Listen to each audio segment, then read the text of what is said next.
Good morning sir. आ रही है sir. Good morning, good morning. चलिए, जो लोग जिनका भी आज शिवरात्रि की छुट्टी है तो उसको हम यूटिलाइज करेंगे। जो सरफेसी एक्ट की क्लास हमने पहले ले ली थी उसको रिवाइज टाइप का करेंगे, और सरफेसी से हो सकता है कि 4-5 क्वेश्चंस आपको मिल जाएं एग्जाम में। और सरफेसी को जब हम कवर करेंगे तो उसमें कुछ ऐसी पॉइंट्स भी कवर करते हैं जो अलग यूनिट में कवर होती हैं और आपको हेल्प।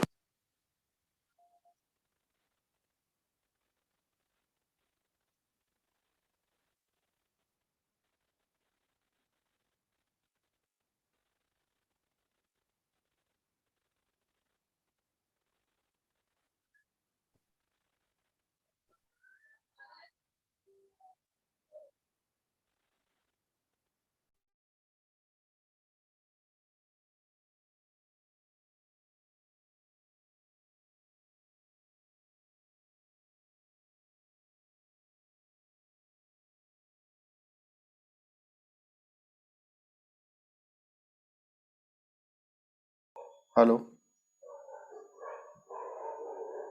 थोड़ी आवाज चली गई थी। चलो, चलिए, तो पहले मैं ये बताऊं सरफेसी का बैकग्राउंड क्यों हुआ, क्या इसके पीछे पॉइंट थे कि सरफेसी को लाया गया। तो देखिए, सबसे पहले अगर हम कोई भी लोन्स रिकवरी की बात करें,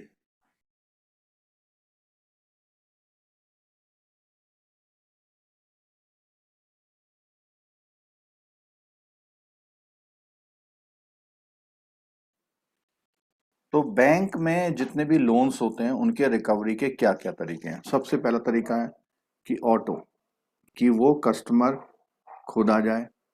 दूसरा, आपने उसमें ईसीएस लगा दिया, एसआई लगा दिया, चेक लगा दिया। अगर ये प्रोसेस पूरा नहीं होता है, मीन्स रिकवरी नहीं आती है, उस कंडीशन में आपने रिमाइंडर भेजने शुरू करें। रिमाइंडर एसएमएस से हो सकते हैं, फोन से हो सकते हैं, नोटिस से हो सकते हैं, पर्सनल विजिट से हो सकते हैं। ठीक है। अगर इसके बाद भी कस्टमर नहीं मानता तो आपके पास एक रेमेडी थी, सिविल कोर्ट। आप क्या कर सकते थे? Civil court. ठीक है। सिविल कोर्ट से पहले आपके पास और ऑप्शन भी होते हैं, जैसे आपने आरसी काट दी उसकी, या आपने किसी रिकवरी एजेंसी को रिकवरी करने के लिए वो केस दे दिया। इतने काम कर सकते हैं। अगर इससे भी नहीं होता तो आप सिविल कोर्ट जा सकते हैं। सिविल कोर्ट में कोई भी केस 15 से 20 साल चलने लग जाता है, और इस कारण से उसमें क्या होता है, कोई भी डिसीजन नहीं हो पाता और बैंक का पैसा फंसा रहता है। अब उसके बाद 1993 में एक डीआरटी एक्ट आया। डीआरटी एक्ट में जब आया तो 10 लाख से ऊपर के केस इसमें एक्सेप्ट किए जाने लगे कि जिससे जल्दी रिकवरी हो। हालांकि ये जो है अब 20 लाख हो गया है। तो 20 लाख और उससे ऊपर के जो केसेस थे उनको डीआरटी में लाया जाने लगा। अब डीआरटी के बाद फिर वही प्रक्रिया हुई। डीआरटी में भी वही वकील लोग जो सिविल कोर्ट में थे वही प्रैक्टिस करते थे। तो वहां पर क्या हुआ, वो फिर डिले फिर अगेन उसी तरह की होने लगी। तो अब उन्होंने कहा कि भाई फाइनेंशियल ड्यू को रिकवर करने के लिए कोई एक ऐसा कानून आए जिसमें कोर्ट की जरूरत ही ना पड़े। बहुत ध्यान से सुनिएगा, जिसमें कोर्ट की जरूरत ही ना पड़े। तो वो फिर कानून आया आपका सरफेसी। सरफेसी, ठीक है। और ये आया 2002 में। ये एक ऐसा कानून आया जिसमें विदाउट कोर्ट की इंटरवेंशन के आप अपनी रिकवरी करा सकते हैं। और रिकवरी कराने के लिए क्या है, आपको जो भी सिक्योरिटी है, जो भी सिक्योरिटी है, वो आपका गुड्स हो सकता है, व्हीकल हो सकता है, आपका लैंड एंड बिल्डिंग हो सकता है। इन सिक्योरिटी को आपने क्या करना है, इस सिक्योरिटी को आपने कब्जा लेना है, पोजीशन में ले लेना है। और पोजीशन में लेके क्या करेंगे आप? पोजीशन में लेने के बाद आप इसकी ऑक्शन करा दीजिए, नीलामी करा दीजिए, और जो मनी आपके पास आएगा उससे आप लोन को क्लोज कर दीजिए। ठीक है। अगर इसके बाद भी बैलेंस बचता है, बैलेंस आउटस्टैंडिंग, अगर इसके बाद भी बैलेंस आउटस्टैंडिंग होती है तो आप क्या करेंगे, आप रेस्ट अमाउंट के लिए कोर्ट जा सकते हैं, और कोर्ट में सिविल कोर्ट या डीआरटी जहां आपकी मर्जी हो वहां जा सकते हैं। ठीक है। तो ये एक प्रोसेस बना जिसमें आपकी सिक्योरिटी जो आपने जिसके अगेंस्ट में लोन दिया हुआ है उसको पजेस करके ऑक्शन करके अपनी रिकवरी कराना, और इसके लिए कोर्ट जाने की जरूरत नहीं है।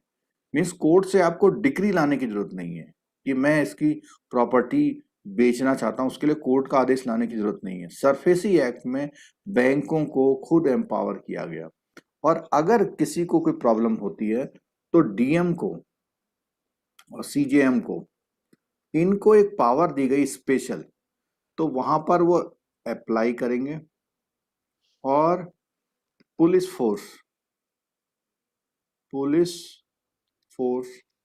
अवेलेबल कराया जाएगा, वहां पर पुलिस फोर्स अवेलेबल कराया जाएगा, और पुलिस फोर्स अवेलेबल करा के उसका पोजीशन दिलवाने का काम किसका है, डीएम का है। तो अगर पुलिस फोर्स से पोजीशन दिलवाया जाए तो डीएम की मदद से, और डीएम को जरूरत हुई तो पुलिस फोर्स बेचेगा, आपको पोजीशन दिलवा देगा, अब आपके कब्जे में, आप उसको क्या करेंगे, ऑक्शन करेंगे। ठीक है। इस तरह से आप रिकवरी करा सकते हैं, और ये एक्ट इस तरह से काम करता है। अब थ्योरेटिकल पॉइंट तो हम पढ़ते जाएंगे, लेकिन कुछ इंपॉर्टेंट पॉइंट यहां मैं कवर कर रहा हूं कि सरफेसी लगता किस पे है। सरफेसी लगने के लिए कुछ बातें हैं, जैसे सबसे पहली बात है सरफेसी लगने के लिए कि अकाउंट मस्ट बी एनपीए। बिना एनपीए वाले अकाउंट पे सरफेसी नहीं लगता है। ठीक है। अब दूसरी बात आती है कि उसमें जो बैलेंस हो 1 लाख या उससे ज्यादा हो। ठीक है। तीसरी बात, ये रेजिडेंशियल या कॉमर्शियल प्रॉपर्टी पर लगता है। Property means land and building पर लगता है। फोर्थ, ये मूवेबल सिक्योरिटी है अगर आपकी, तो उसमें भी ये पहले शुरू में नहीं लगता था, बाद में ही अमेंडमेंट हुआ था इसमें एक्ट में, और इसमें जो है मूवेबल सिक्योरिटी पर भी, यानी कि व्हीकल या गुड्स, इन पर भी लगता है। व्हीकल या गुड्स जो होते हैं उन पर भी लगता है। फिफ्थ पॉइंट आपका आया, ये 20% और मोर आउटस्टैंडिंग अगर होगी तो ही लगेगा। इसका एग्जांपल समझ लीजिए, सपोज किसी ने 10 लाख का लोन लिया था, आज उसका बैलेंस 1.8 है और एनपीए है। 1.8 लाख है और एनपीए है, तो इस पर नहीं लगेगा। क्यों?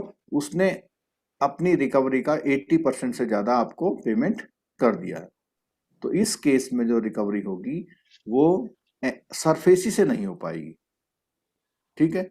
और ये पूरे ऑल ओवर इंडिया में लगता है, ऑल ओवर इंडिया। ठीक है। तो सरफेसी के ये की पॉइंट है कि सरफेसी लगाने के लिए हमारे पास सबसे पहली बात है वो एनपीए होना चाहिए, आज की तारीख में उसमें बैलेंस 1 लाख से ज्यादा होना चाहिए, और residential commercial property land and building पर लगता है, एग्रीकल्चर पर नहीं लगता।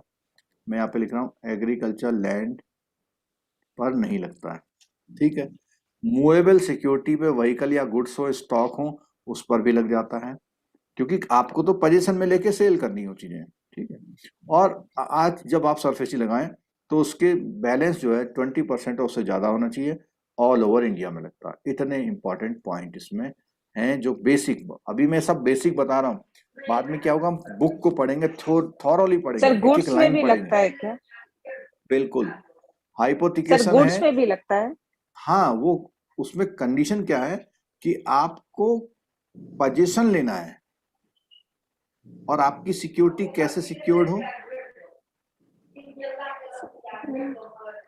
सर एनपीए हाई के टाइम पे अगर 20% से कम है, बाद में इंटरेस्ट लग के 20% से ज्यादा हो जाता है, तो फिर सरफेसी लगेगा या नहीं?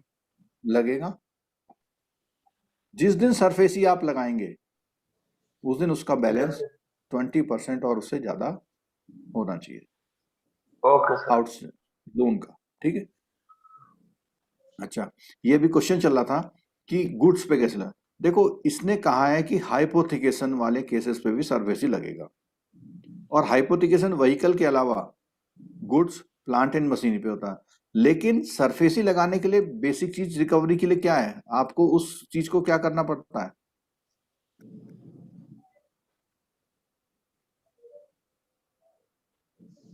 पोजीशन लेना पड़ेगा। हाँ, तो अगर कोई चीज पोजीशन लेने लायक है आपकी, वो गुड्स को आप पोजीशन में ले सकते हैं तो लगा दीजिए।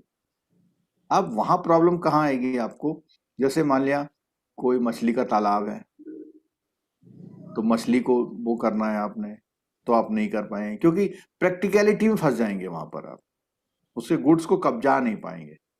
ठीक है।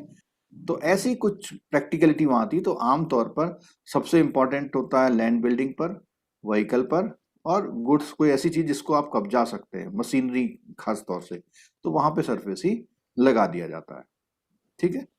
चलो अब इंपॉर्टेंट बात करते हैं, ये सरफेसी है क्या। SARFAESI,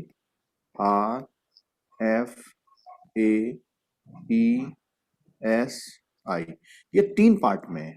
पहला पार्ट SAR है, दूसरा पार्ट FA है, तीसरा पार्ट है ESI। ठीक है। Securitisation, securitisation and reconstruction of financial asset, यानी लोन्स वगैरह की रिकवरी के लिए। फिर है enforcement of security interest, enforcement of security interest. अब आप एक बात सुनिए कि एनफोर्समेंट का मतलब मैंने क्या बता रखा आपको।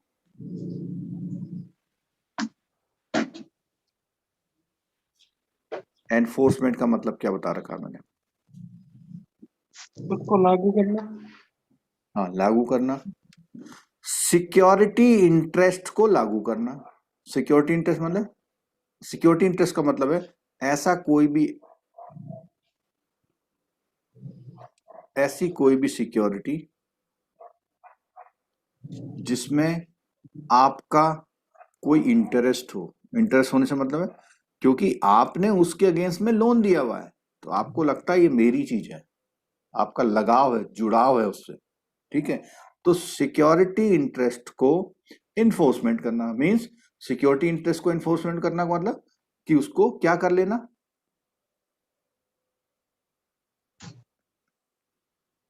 पोजीशन में ले लेना। सिक्योरिटी इंटरेस्ट को पोजीशन में ले लेना। ठीक हो गया। तो यहां पर ये बातें आई कि सिक्योरिटी को पोजीशन में लेने का मतलब है इन्फोर्समेंट ऑफ सिक्योरिटी इंटरेस्ट। तो ये तो सबसे बेसिक बात है। और ये वाला जो ये पार्ट है, इसको हम कंबाइन कर लेते हैं। मींस फाइनेंशियल एसेट का क्या करना, बोलिए क्या करना, सिक्योरिटाइजेशन एंड रिकंस्ट्रक्शन। सिक्योरिटाइजेशन करना या रिकंस्ट्रक्शन करना। बोलिए, समझ में आया आपको इतना। हाँ अगर सर, इतना ये अभी बताता हूँ, अगर इतना स्ट्रक्चर समझ में आ रहा मोटा मोटा, तो आगे पढ़ने में आपको इंटरेस्ट आ जाएगा थोड़ा सा ना, समझ अगर आपको बारी बात है। ठीक। हाँ, आप पूछो, क्या पूछ रहे थे। रिकंस्ट्रक्शन क्या होता है ये पूछ रहे जी थे। सर।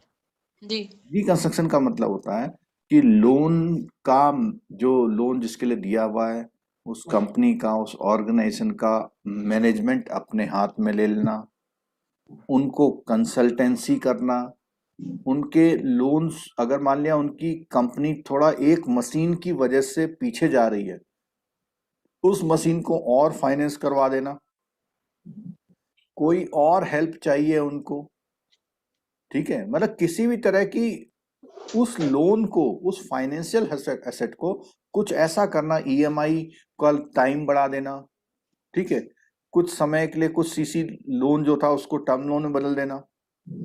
ऐसे बहुत सारे जो ट्रीटमेंट होते हैं जिससे हम अपने लोन को सुधार पाते हैं, उसको हम रिकंस्ट्रक्शन कहते हैं। आई बात समझे? जी सर। चलो अब हम सिक्योरिटाइजेशन को समझते हैं। सिक्योरिटाइजेशन क्या होता है, बहुत ध्यान से समझ लेना। एक बैंक है और एक एआरसी है और एक सिटीजन्स हैं और एक क्यूआईबी है। इतनी पार्टी सिक्योरिटाइजेशन में रोल प्ले करती हैं। बैंक का एक लोन है, ठीक है, बैंक का एक लोन है,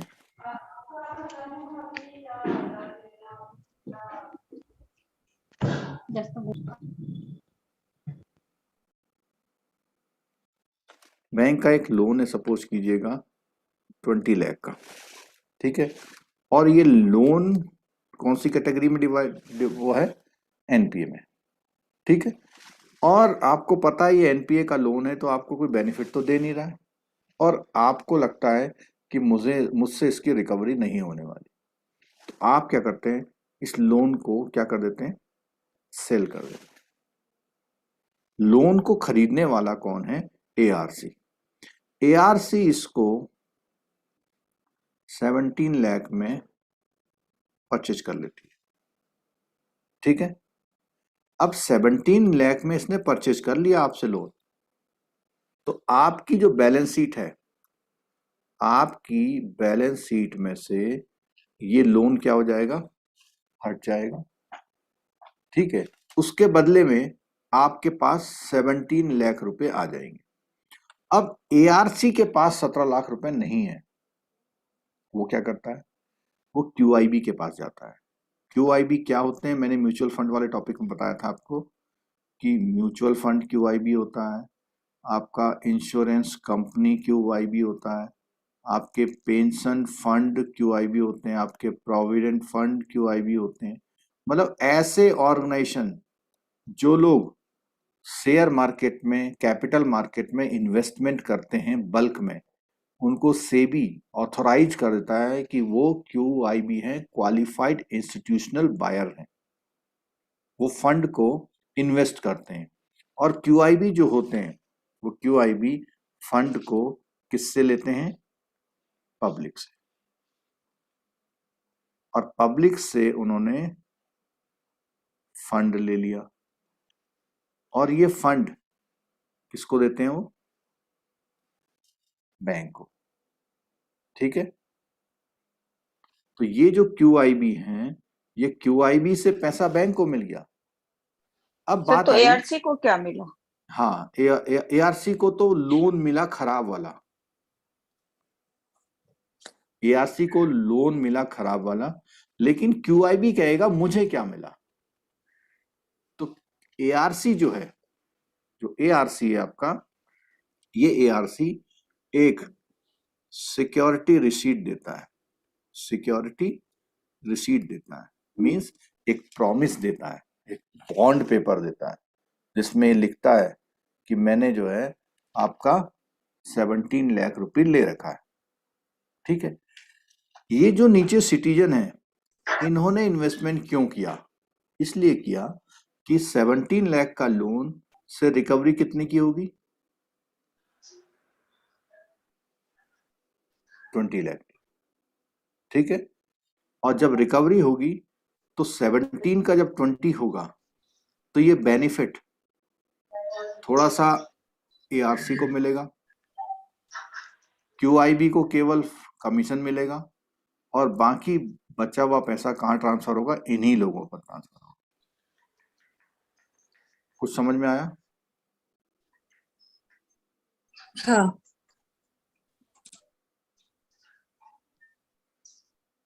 बोलिए, कोई डाउट है तो पूछिए। सर लेकिन ARC को तो प्रॉपर्टी भी मिलेगी ना लोन के तो इस पे? हाँ, वो जो लोन ले रहा है ना, लोन लेने का हाँ। मतलब यही है कि जो बैंक का लोन था वो अब उसकी कस्टडी में आ गया है, तो उसकी प्रॉपर्टी भी उसकी कस्टडी में आ गई, लेकिन वो प्रॉपर्टी को सेल करेगा और वो जो लोन है ना उसको वसूलेगा। पहले कितना वसूलेगा वो? 17 लाख। 20 लाख। नहीं अच्छा नहीं, 20 लाख। 20 लाख। ओके, वो उस दिया 17 लेकिन वसूलेगा 20 लाख। 20 लाख और उसका इंटरेस्ट और उसके रिकवरी चार्ज सब कुछ, ठीक है। ओके तो ओके। यहां पर उसको ARC को फायदा हुआ। बैंक को क्या फायदा हुआ? बैंक की बेड बैलेंस शीट अच्छी हो गई। लेकिन सर उतने बैंक को लाख भी का तो लोन 3 लाख का लॉस हुआ ना बैंक को भी। हुआ। कौन सा फायदे में था वो? 5 साल से NPA चल रहा था, एक पैसे की रिकवरी नहीं आई उसके पास। प्रोविजन किए हुए 100%। और बैंक अपना लोन क्यों बेच रहा है? जब उसके बस की नहीं है तभी तो बेच रहा है।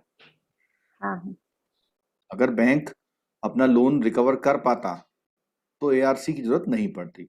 तो सरफेसी एक्ट में ये ARC का कॉन्सेप्ट निकल के आया, और ये जो ARC का कॉन्सेप्ट निकल के आया, इसमें सबसे पहली जो कंपनी बनी थी वो आरसेल बनी थी, asset reconstruction company of India limited, ठीक है। और अभी रिसेंटली आपने देखा होगा कि क्या बना? Bad bank. Bad bank. तो बैड बैंक भी बेसिकली क्या है? ARC है, लेकिन ये गवर्नमेंट की है। बैड बैंक की जो ARC है वो किसकी है? गवर्नमेंट की। सर ये ठीक है। आरसील जो है ये सरफेसी के अंडर आता है कि ARC? सरफेसी एक्ट में इनके प्रावधान है, मतलब इनके बारे में जो जिक्र किया हुआ है वो नहीं कहा गया। जैसे मैं बार बार बात करता हूं कि सरफेसी एक्ट का हेडक्वार्टर कहाँ है? वो नहीं है, हेडक्वार्टर नहीं है, वो तो सिर्फ एक्ट ही है, विदाउट एक्ट है, कोई बॉडी नहीं है ना एक्ट उसकी। है। हाँ, उस एक्ट में बॉडी कोई नहीं है, लेकिन उसने बताया है कि इस एक्ट को चलाने के लिए कौन कौन सी बॉडी मुझको हेल्प करेंगे। तो उसमें आरसील वही है। हाँ, आरसील तो एक कंपनी का नाम है, उसको हम एक्ट के अकॉर्डिंग ARC बोलते हैं, एसेट रिकंस्ट्रक्शन कंपनीज। बहुत सारी हो सकती हैं, तो उसमें एक कंपनी का नाम आरसेल है, ठीक है। अभी और बताता हूं मैं आपको। तो अब बात ये आई कि ARC तो अपना काम कर रही है, ठीक है, लेकिन क्या हुआ? सरकार ने अभी पिछले समय में, बहुत अभी हाल में ही, एक बेड बैंक बनाया, और उस बेड बैंक का नाम क्या रखा? The bed bank in India will be called national asset reconstruction limited, ठीक है। तो वो क्या हुआ? NARC, मतलब रिकंस्ट्रक्शन हो गया, रिकंस्ट्रक्शन लिमिटेड, तो इसका नाम NARC दे दिया। The NARC will work as an asset reconstruction company. It will buy bad loan from the bank, thereby relieving them from NPA. ARC will then attempt to sell the stressed loan to buyers of distressed debt. बात समझ में आई? पहले बहुत सारी कंपनियां थी, अभी सरकार ने अपनी कंपनी खोल दी, सरकारी कंपनी। और ये सरकारी कंपनी क्या करेगी? बैंकों के क्या खरीदेगी? Bad loan. बैड लोन खरीदेगी, ठीक है। और ये जो बैड लोन खरीदेगी, तो इसमें बोला हुआ है कि प्लान टू ट्रांसफर एटलीस्ट कितने हजार रुपए?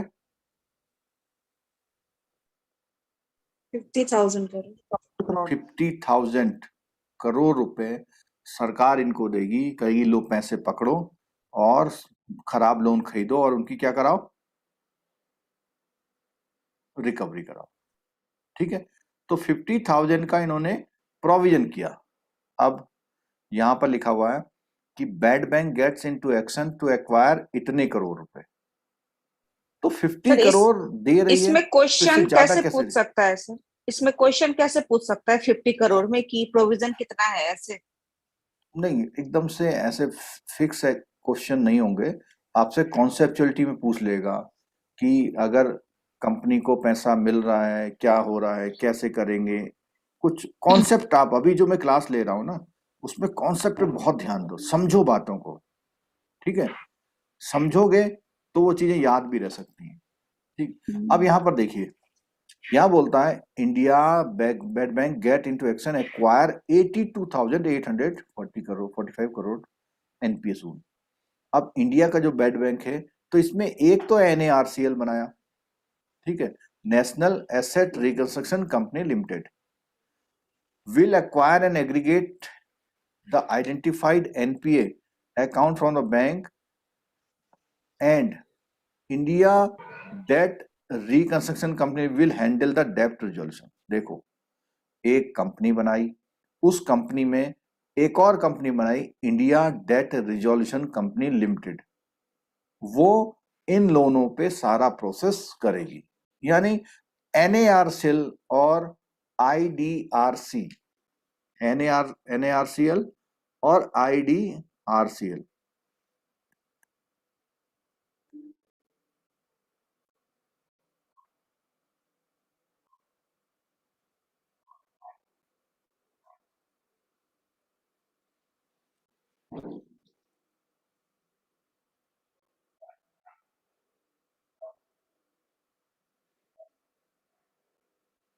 तो यहां पर आप देखिए, ये जो दूसरा वाला नाम आ रहा है, ये दूसरा वाला उसको हेल्प करेगा, ठीक है।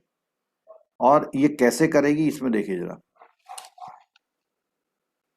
अभी उसने बोला कि 15 एनपीए अकाउंट इन्वॉल्विंग 50,300, उसको 50,000 तक के अकाउंट, कुल मिला के 38 है, लेकिन 15 अकाउंट उसे 50,000 तक के अमाउंट वाले अभी 31 मार्च तक एक्वायर करने हैं, और उसके बाद अगले उसमें करेंगे, ठीक है।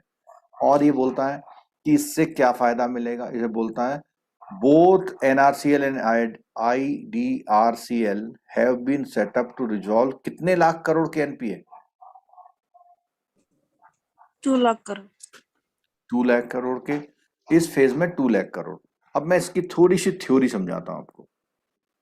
ये जो बैड बैंक बनाए हैं, इसमें कंडीशन क्या रखी उन्होंने कहा कि अगर कोई 100 लाख का एनपीए खरीदेगी, तो बैंक को, ये जो एनएआरसीएल है, ये एनएआरसीएल बैंक को एक तो लोन पूरा ले लेगी, लेकिन बैंक को सिर्फ देगी कितना, 15%। तो 15 लाख रुपए बैंक को मिलेंगे, लेकिन ये लोन का मालिक कौन हो जाएगा, ईआरसी, मतलब एनआरसी। हाँ, एनएआरसीएल इसको रिकवरी कराएगी, ठीक है। 15 लाख इमीडिएट मिल गए बैंक को, बाकी 85% अगर रिकवर होगा तो मिलेगा, नहीं रिकवर होगा तो नहीं मिलेगा। समझ में आ रही बात कुछ? बैंक क्यों दे देगा इसको, क्योंकि बैंक से तो कुछ हो ही नहीं रहा था। सर रिकवर्ड अगर हो गया तो 85% बिल्कुल मिलेगा, पूरा दे देगा, बिल्कुल तो मिलेगा, फिर इसको मिलेगा। एनआरसीएल को क्या फायदा हुआ? एनआरसीएल उसमें कमीशन लेगा, अपने चार्जेस लेगा, अपने खर्चे लेगा, और क्योंकि ये सरकारी बैंक है, तो ये उस तरह प्रॉफिट नहीं कमाएगा जैसे और एआरसी कमाती है। ये एक ईमानदार बैंक की तरह काम करेगा, मतलब जेन्युइन खर्चे लेगा, ठीक है। अच्छा, अब मुझे एक चीज बताओ कि अगर 2 लाख करोड़ का एनपीए है बैंकों में और एनएआरसीएल लेना चाहता है, तो उसे कितने हजार करोड़ चाहिए?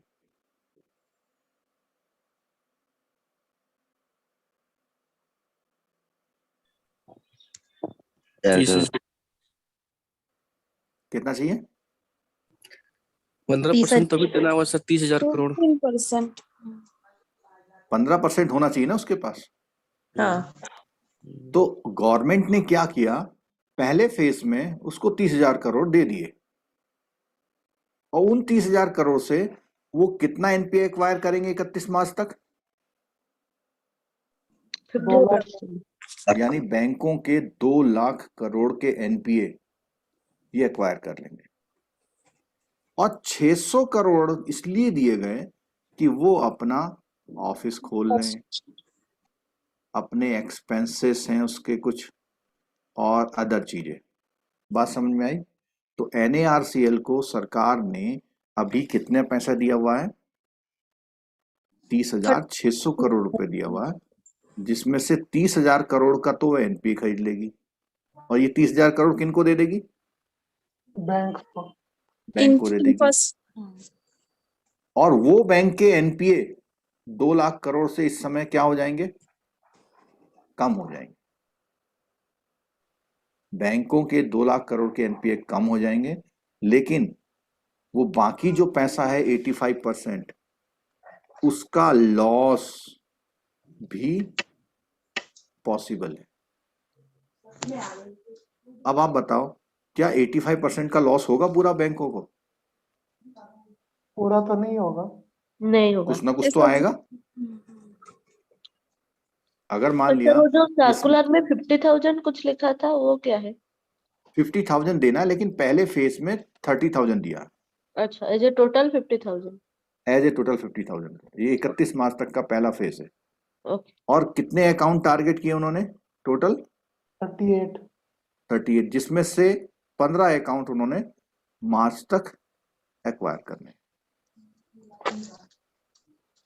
क्लियर हो रही बात?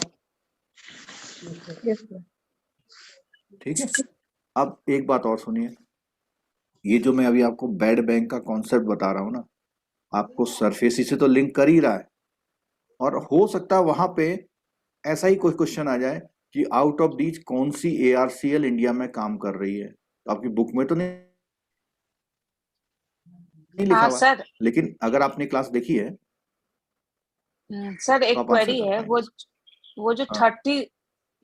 30,600 का लिया है, अगर वो मान लीजिए अमाउंट विद इन 1 करोड़ है, फिर भी 6,000 ज्यादा लेंगे। ये होना चाहिए 30 लाख। कहाँ पर? यहाँ 2 करोड़ का एनपीए है, 2 लाख अब करोड़ का, सॉरी 2 करोड़ का, 2 लाख करोड़ का वो एनपीए कितना है। होगा? हाँ 15% कितना होगा? हाँ, तो 6,000 जो उसमें एक्स्ट्रा लिया है, तो वो 600। सॉरी। हाँ। हाँ, तो फिर वो हर एक केस में एप्लीकेबल होगा। नहीं नहीं नहीं, वो तो इस कंपनी को एक साथ दे दिया उसने, इससे अपना खर्चा चलाएगी, वो अपना चाय पानी पिएगी दिन में। ओके, ठीक है। ठीक है सर। और रिकवरी का सारा काम करेगी कौन? आईडीआरसीएल। अच्छा, आईडिया। एनएआरसीएल तो एक्वायर करने में मदद करेगी। क्या एक्वायर करने में? एनपीए। ठीक है। हाँ ये सर। क्लियर होगी बात पूरी? हाँ, हो गई।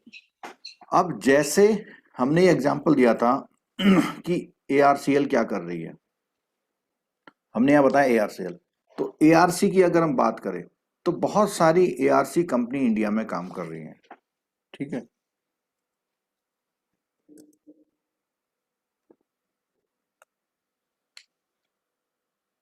तो एआरसी कंपनी अगर इंडिया में बात करें तो कुछ मैं आपको स्क्रीन में दिखा रहा हूं, कुछ एआरसी कंपनियों के नाम। ये देखिए स्क्रीन पे। जो सबसे पहली का नाम था asset reconstruction company India limited. फिर पेगासस आ गई नीचे, अल्केमिस्ट आ गई, इंटरनेशनल आ गई। तो ये सारी जो कंपनियां हैं वो इंडिया में एज ए एआरसी की तरह काम कर रही हैं। ठीक है। ये कंपनियां क्या कर रही हैं? एआरसी की तरह काम कर रही हैं। तो अधिकतर बैंकों ने, देखो एक ये बनी हुई है Reliance asset reconstruction company, Prithvi, Phoenix, JM financial, Indian SME, ये सब एआरसी कंपनियां हैं। ठीक है, अब मैं यहां पर एक बात लिंक करना चाहूंगा कि सरकार ने 15% क्यों करा। क्योंकि जब हम अभी थ्योरी पढ़ेंगे तो एआरसी बनाने की एक कंडीशन है कि उसको जितना भी एसेट एक्वायर करेगी उसका 15% उसकी खुद की कैपिटल होनी चाहिए। तो वही रूल एनएआरसी के लिए भी लागू हुआ। तो उन्होंने कह दिया भाई कि जितना आपको लोन एक्वायर करना है उसका 15% आपकी कैपिटल होनी चाहिए। मैंने आपको दे दी 30,000 करोड़। क्लियर हुआ पॉइंट ये? मतलब गवर्नमेंट ही ने जो दिया है वो ही ना सर, और तो उसका अलग से तो कैपिटल नहीं होना चाहिए ना, वैसा नहीं ना। नहीं, वो कंपनी ही गवर्नमेंट की है, उसका अलग से हाँ कैपिटल बस, कहां से आ जाएगा? हाँ बस वही। भाई उसको 30,600 करोड़ दे दिए उसने। 30,000 किस लिए दिए? लोन को एक्वायर करने के लिए। और 600 किस लिए दिए? खुद के खर्चे के लिए, ऑफिस कि के भाई लिए। अपने खर्चे ही चलाए। ठीक है, क्लियर हो गई इतनी बात? चलो अब हम आते हैं थ्योरी पॉइंट में। अगर आपने इतनी बातें बहुत ध्यान से समझ ली तो अब आपको थ्योरी पढ़ने में कहीं कोई दिक्कत नहीं आने वाली। ठीक, तो इंट्रोडक्शन में मैंने सारी बातें बोल दी हैं। और जो तीसरा पॉइंट आपको दिखाई दे रहा है यही मैंने बोला था। क्या बोला था? फाइनेंशियल एसेट का क्या करना? सिक्योरिटाइजेशन। फाइनेंशियल एसेट का क्या करना? रिकंस्ट्रक्शन। और recognition of any interest created in the security. Security में बैंक का क्या लगाव है, कितना जुड़ाव है उससे। For due repayment of loan, उसको बोलते हैं security interest. Irrespective of its form and nature, but when it is not in the position of the creditor. किसी भी तरह की, देखो वो पॉइंट आ गया वाला, किसी भी तरह की सिक्योरिटी जो कि किसी भी नेचर की हो, बस उस समय पर बैंक के पोजीशन में क्या हो, नहीं हो। क्योंकि जो चीज बैंक के पोजीशन में है तो उसमें सरफेसी क्यों लगेगा? नहीं लगेगा, क्योंकि वो तो पहले से आपके पास है। ठीक है, power to enforce such a security for realisation of money, वो करेगा, उसको पावर है इन्फोर्स करने की, अपना लोन को रियलाइजेशन करने की। वो कहते हैं money due to banks and finance. और इसमें फाइनेंशियल एसेट के लिए बोला हुआ है, चाहे वो बैंक का हो, चाहे वो किसी कंपनी का हो, चाहे फाइनेंशियल इंस्टीट्यूशन का हो, स्मॉल फाइनेंस का हो, एनबीएफसी हो, किसी का भी। Enabling provision to setting up central registry. अब यहां पर एक पॉइंट और आ गया कि इन सब कामों को अच्छा करने के लिए वो एक सेंट्रल रजिस्ट्री बनाएगा जहां पर जितने भी सिक्योरिटाइजेशन के ट्रांजैक्शन हैं उनको रजिस्टर करेंगे, या रिकंस्ट्रक्शन के ट्रांजैक्शन है उनको करेंगे, या सिक्योरिटी इंटरेस्ट को क्रिएट करेंगे। 3 काम आ गए। और आपको मालूम है कि ये काम कौन सा कर रहा है इंडिया में, जिसका नाम क्या है? जिसका नाम एनआरसी, एनएआरसीएल। नहीं, सबको पता है। अभी मैं बोलूंगा हाँ हाँ कहेंगे सब। एआरसी।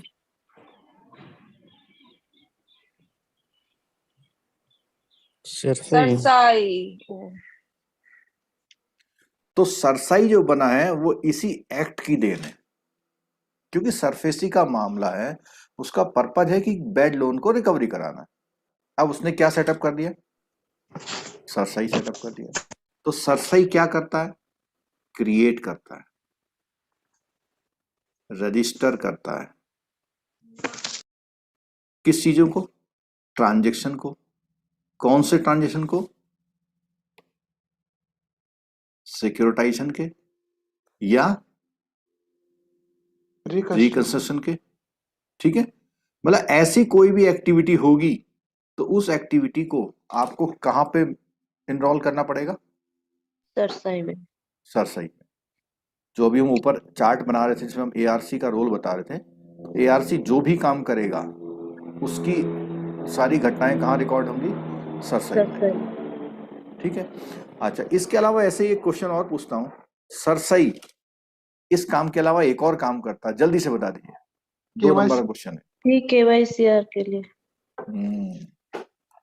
CKYC, इसका क्वेश्चन आया था CKYC कोई एग्जाम में? नहीं। नहीं सर, एक आया था नहीं। शायद से।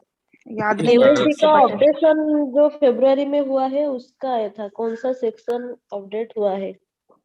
अच्छा चलो, तो ये भी सरसई भी समझ में आ गया आपको, ठीक है। और आगे बढ़ते हैं। अब ये कुछ पॉइंट जो है बैंक में इसमें बुक में ऐड किए हुए। अब सर, एक बार ये जो एक्ट है, सर एक बार सर से थोड़ा सा बता दो।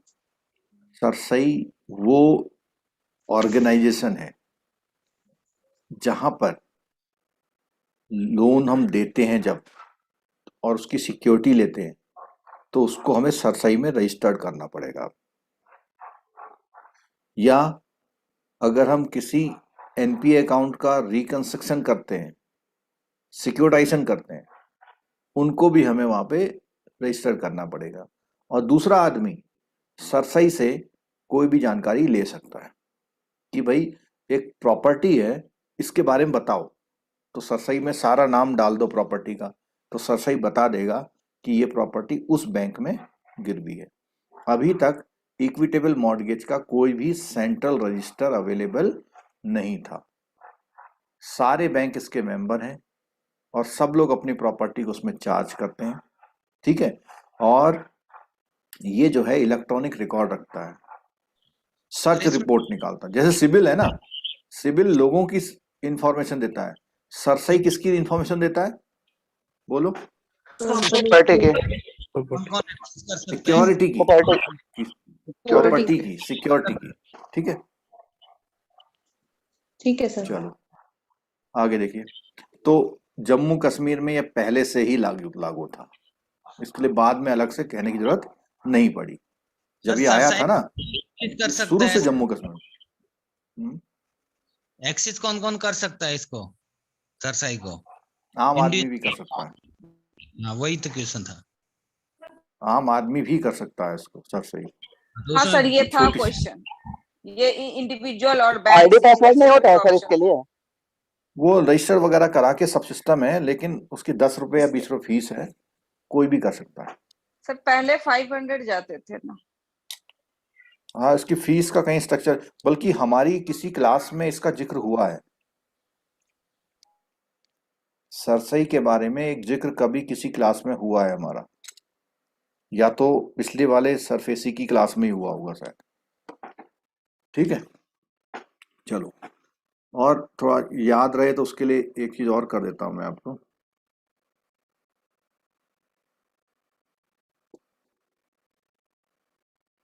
ये सामने देखिए,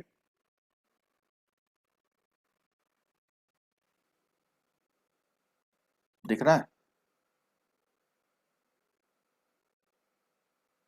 सरसई, दिख रहा है?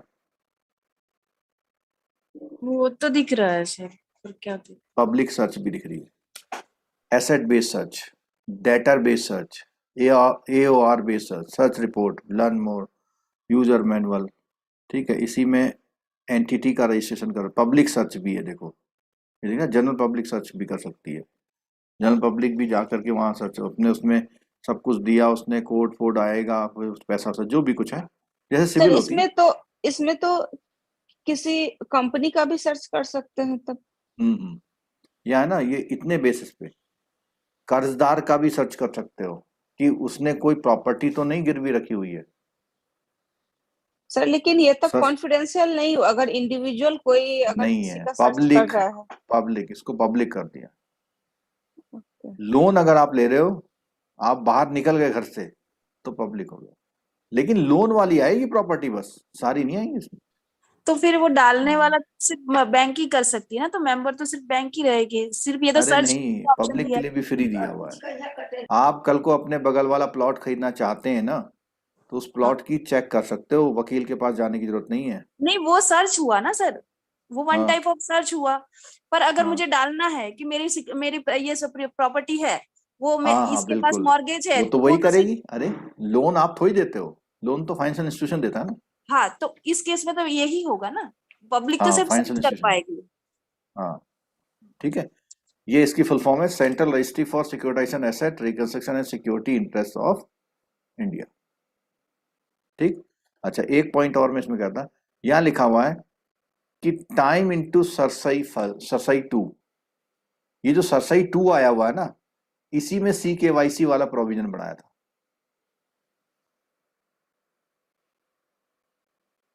चलिए, the provision of the act to enforcement of the security interest applied in the cases which the security interests are created. Security नहीं तो बेकार है सब कुछ। The act has presupposed a simple thing that there is an obligation on the part of the borrower to repay. Means कोई जिम्मेदारी हो, कोई obligation होना चाहिए कि उसने कुछ पैसा देना है और वो unable to repay है। Then the security of the loans are liable to sold, और उसमें उसको भेजा था। The act has retrospective application. इस पॉइंट को ध्यान दे लें, जो थोड़ा बोरियत महसूस कर रहे थे, इसका मतलब होता है बैक डेट से।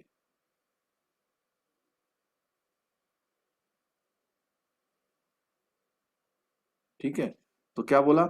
It applies for loans and securities created prior to the act coming into operation. Means इस एक्ट से आने से पहले भी अगर आपने कोई लोन दिया था, मान लिया आपने 1999 में कोई लोन दिया है, तो वो भी इससे कवर होगा।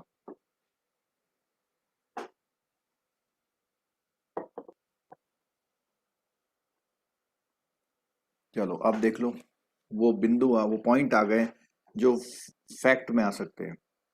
सुबह तू सर की क्लास ली किसी ने? यस सर, ली थी। अगर नहीं ले रहे हो तो गलती कर रहे हो। ली थी सर मैंने। बहुत अच्छे अच्छे क्वेश्चन थे उसमें। तो इनका MCQ ना? हाँ, जो सुबह हुई थी। हाँ हाँ, ठीक है, चलो। The act is applicable to cases where security interest for securing repayment of any financial asset is, अब बताया था मैंने, more than 1 lakh and amount due is 20% और मोर। तो यहां पर आपको कंफ्यूजन हो सकता है, क्योंकि यहां तो बोला हुआ मोर देन, यहां बोला हुआ है more than and equal to. ये अभी ये जो चित्र बनाया है मैंने, इसको आंखों में बिल्कुल चिपका लीजिए, क्योंकि वहां कंफ्यूजन मत करिएगा कि पहले वाले में इक्वल टू नहीं है। It is not applicable agriculture land and certain property is not liable to attachment under the specified act. अगर किसी एक्ट में ये मना किया गया है कि ये प्रॉपर्टी किसी भी तरह से गिरवी नहीं रखी जा सकती, उस पे भी लागू नहीं होगा। Creditor other than secured creditor not eligible to exercise right of enforcement of security under this act. Means ऐसा ही बैंक कार्रवाई करेगा जिसमें सिक्योरिटी है। As per the amendment to SARFAESI act, debts owed to a secured creditor will get priority over all other claims including other debt and all revenue, taxes, cesses, duty payable to central government। क्या बोला इसने? बोलो, बहुत important point, ये जुड़ा है, भी पहले नहीं था।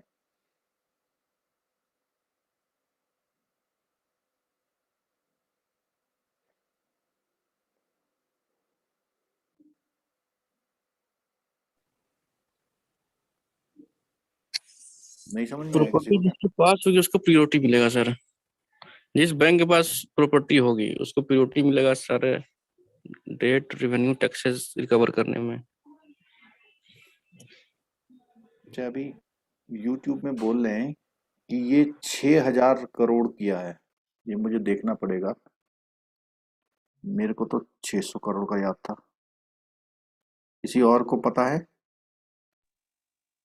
30,600 करोड़ हैं? एक बार और डिस्कशन हुआ था, उसमें शायद 6000 करोड़ डिस्कशन हुआ था सर। तो मैंने गलत बोल दिया होगा फिर,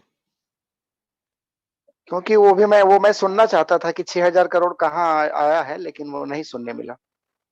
ये देखो, एक लाइन में दोबारा दिखा रहा हूँ। The government in September last year announce 3600 crore 5-year guarantee for security receipt issued by the NF for acquiring bad loan. और ये भी लिखा हुआ 15 और 85% लिखा हुआ है। हम्म। और या ऐसा हो सकता है कि सर ये तो टोटल 6000 करोड़ दिखा टोटल रहा छह है। हजार करोड़ हो लेकिन अभी 600 करोड़ दिया हो।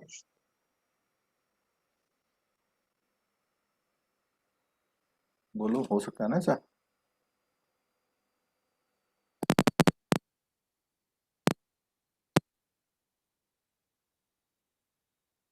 सर टोटल 6000 है और अभी 30,600 का कुछ दिखा रहा है।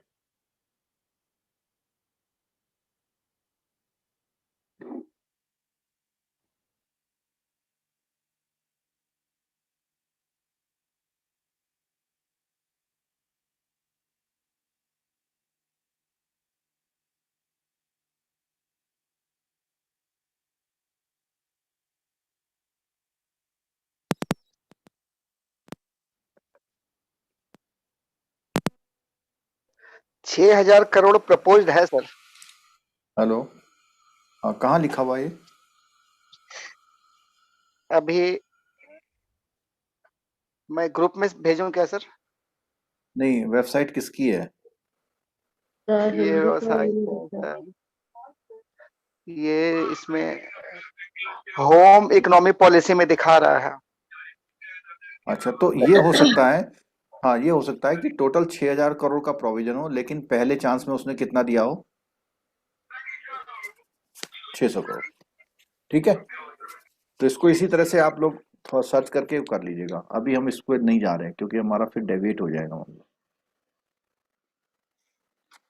तो हाँ, ये लास्ट पॉइंट ये था कि ये जो है एक अमेंडमेंट आया, ये सबसे प्रायोरिटी पर रिकवर किया जाएगा, चाहे उस उसको सरकार का कोई भी पैसा देना हो, लेकिन सबसे पहले बैंक अपनी रिकवरी करेगा, तब जो है सरकार का पैसा देगा। ठीक है, constitutional validity of this act. तो कॉन्स्टिट्यूशनल वैलिडिटी क्या होता है? जब भी कोई एक्ट आता है तो उस पर लोग चैलेंज करते हैं कि भाई ये तो बड़ा अत्याचार है, ये तो होना ही नहीं चाहिए, ये तो कानूनी नहीं बनना चाहिए।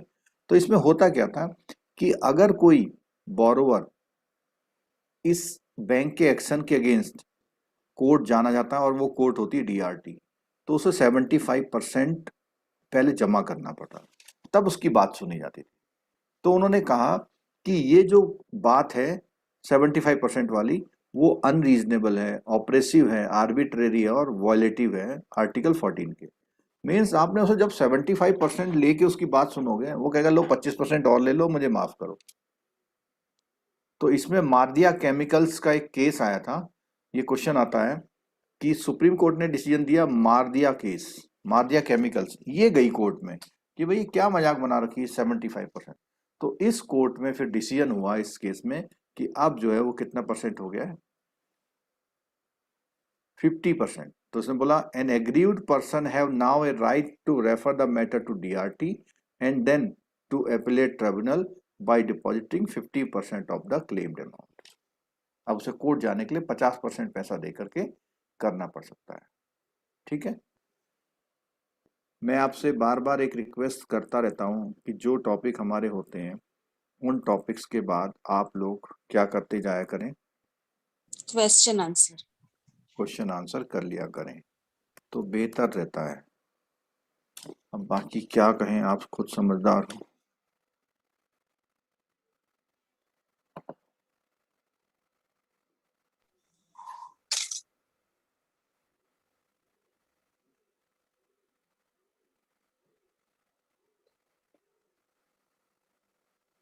सर एक क्वेश्चन है, एक्स एंड वाई का अगर ज्वाइंट एफडी है और एक्स सिर्फ लोन के लिए अप्लाई कर रहा है, तो फिर नहीं दिए, नहीं दिया जाएगा।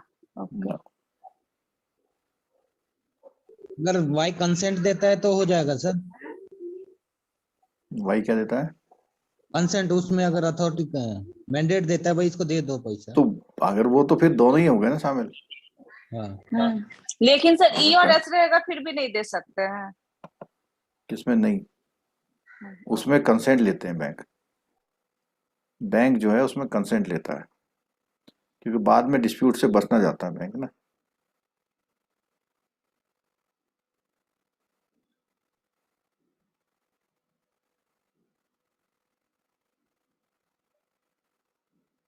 चलिए अब जो है नेक्स्ट यूनिट पे लेते हैं हम लोग, यूनिट नंबर 21। तो इसमें जो है और चीजें खोलता जाएगा। बेसिक जो मैंने अभी आपको बताया उसमें बहुत सारी चीजें कवर होती हैं सरफेस एक्ट की। डेफिनेशन में आ जाओ। देखो कोई भी एक्ट होता है तो उसमें डेफिनेशन होती है। डेफिनेशन का मतलब कि किस शब्द का क्या मतलब है, किस शब्द का क्या मतलब होता है उसको बोलते हैं डेफिनेशन। तो और कोई भी एक्ट होता है तो उसका एक प्रिएम्बल होता है, मतलब उसकी क्रक्स होती है। कोई भी एक्ट होता है तो उसकी क्रक्स होती है। तो इसमें क्या है, प्रिएम्बल में क्या बताया गया इसमें,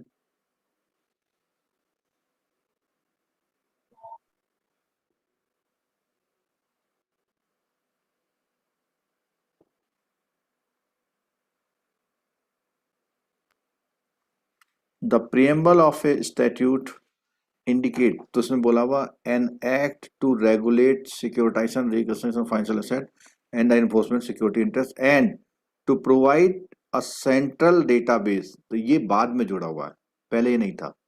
of security interest created on the property of rights and for the matter connected herewith the incident thereto. The act had simplified the recovery procedure for banks and specified financial institutions for recovery of secured debts from borrowers without intervention of the court at the first stage.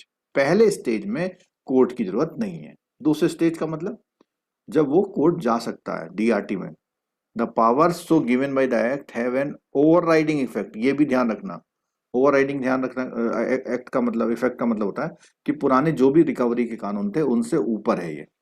Any person aggrieved by any measure refer to section 4 of the section 13 taken the secured creditor may make an application to under 17 to the DRT. अब यहाँ पर क्या है, section 13 पर में तो जो है बैंक एक्शन लेता है, बैंक एक्शन लेता है 13(2) से और 13(4) से। और उसके अगेंस्ट अगर वो जाना चाहे तो सेक्शन 17 में वो पब्लिक डीआरटी में जा सकती है। ठीक है, जो भी उसका ज्यूरिसडिक्शन है 45 डेज के अंदर। ये एक इंपॉर्टेंट क्वेश्चन आ गया कि 45 दिन के अंदर वो बंदा वहां कोर्ट जाएगा। एपीलेट ट्रिब्यूनल का बात आती है। मान लिया कोई डिसीजन हो गया तो इसने बोला हुआ है कि this is to be referred to the appellate tribunal within 45 days from the date of which copy of the order aggrieved has been passed by the tribunal is received. Upon depositing 50% of the claim amount, it can be reduced to 25% of the। अब सुनो यहाँ पे, यहाँ ध्यान से सुनना इस बात को कि आप गए, बोरोवर गया डीआरटी, तो बोरोवर अगर डीआरटी चला गया है तो उस कंडीशन में उसका डिसीजन नहीं माना गया तो डीआरटी से वो कहां जाएगा, डीआरएटी पे। और इसके लिए उसे कितने दिन मिलते हैं, 45 डेज। तो वो जो ये 50% की कंडीशन है, इसमें एक बात बोली हुई है कि डीआरटी जो होता है, जो शुरू में उसे 50% जमा करने थे ना, इसको भी कितना कर सकता है, 25%। 50% उन्होंने रखा है, डीआरटी को लगता है कि 25% ही हम ले करके इसका केस सुन सकते हैं तो सुन लेगा। These tribunals are considered sir DRT में अगर 50% उसने भर दिए तो डीआरएटी में तो जरूरत ही नहीं पड़ेगी, वो तो 50% नहीं पड़ेगी, नहीं पड़ेगी बिल्कुल। तो वो तो पहले डीआरएटी चाहेगा ही कैसे, पहले डीआरटी कई सारे मामलों में सीधे डीआरएटी भी आते हैं लोग। ओके, कई मामले ऐसे होते हैं जिसमें डीआरएटी का 25% है क्या? हाँ ठीक है, ओके। डीआरएटी जाएंगे तो 25%। और एक पॉइंट और सुनिएगा, जो डीआरटी एक्ट है वो recovery for debt due to banks and financial institution act है बेसिकली। इसी को शॉर्ट फॉर्म में क्या बोलते हैं, डीआरटी एक्ट बोलते हैं। तो डीआरटी एक्ट तो सबको पता है, लेकिन ये नाम नहीं पता होता है, recovery of debt due to bank and financial institution act 1993। ठीक है सर, एक बात बताइए, तो लोग डीआरटी में क्यों जाएंगे? जब 25% करना है तो डायरेक्ट डीआरएटी में ही जाएंगे, फिर बाय डीआरटी। देखो, कोई बोरोवर ने कुछ नहीं किया, मतलब बोरोवर ने रोक नहीं लगाई और बैंक को कब्जाने दिया, ठीक है। बैंक कब्जाने के बाद बैंक ने एक डिसीजन दे दिया कि भाई ये कब्जा ले लिया है, अब इसकी रिकवरी करो। तो जब एक डिसीजन हो जाता है, या एक जो डीआरटी में नॉर्मल केस लगे होते हैं, डीआरटी में नॉर्मल केस भी होते हैं विदाउट सरफेसी वाले भी। मैंने जब शुरू में बताया था आपको, तो रिकवरी के 3 तरीके बताए थे। एक तो सिविल कोर्ट, दूसरा कौन सा कोर्ट? डीआरटी। तो डीआरटी का कोई डिसीजन हो चुका है और वो केस बैंक ने डाला था। वो केस किसने डाला था? बैंक ने। तो जब बैंक ने केस डाल ही दिया है तो बोरोवर को तो पैसा जमा नहीं करना है वहां पे, लेकिन डीआरटी के डिसीजन के अगेंस्ट में वो डीआरएटी जाता है बोरोवर, तो वहां जमा करना पड़ सकता है उसे। तो बोरोवर को डीआरटी में भी जमा करना पड़ सकता है अगर वो डीआरटी जाएगा, और अगर वो सीधे डीआरएटी जाता है तो वहां भी जमा करना पड़ सकता है। लेकिन बैंक को कुछ नहीं जमा करना होता है, बैंक तो रिकवरी लेने आया हुआ है ना। किसी कोई मामले में मान लिया कोई हाई कोर्ट से स्टे ले आया या लोकल कोर्ट से स्टे ले आया, तो बैंक डीआरटी चले जाता है उस कंडीशन में। वो और जगह जाने की जरूरत नहीं है, डीआरटी में इसका काम होता है बैंक का। एसेट रिकंस्ट्रक्शन आपने पूछा था क्या होता है, सुन लीजिए। As per section 3, no asset reconstruction company shall commence or carry on the business of securitization asset reconstruction without obtaining a certificate। तो उसे क्या लेना पड़ता है? एक सर्टिफिकेट रजिस्ट्रेशन लेना पड़ता है, और ये सर्टिफिकेट ऑफ रजिस्ट्रेशन मिलता है कहां से? आरबीआई से, ठीक है। और वो कंपनी अपने आप को रजिस्टर्ड कहां कराती है?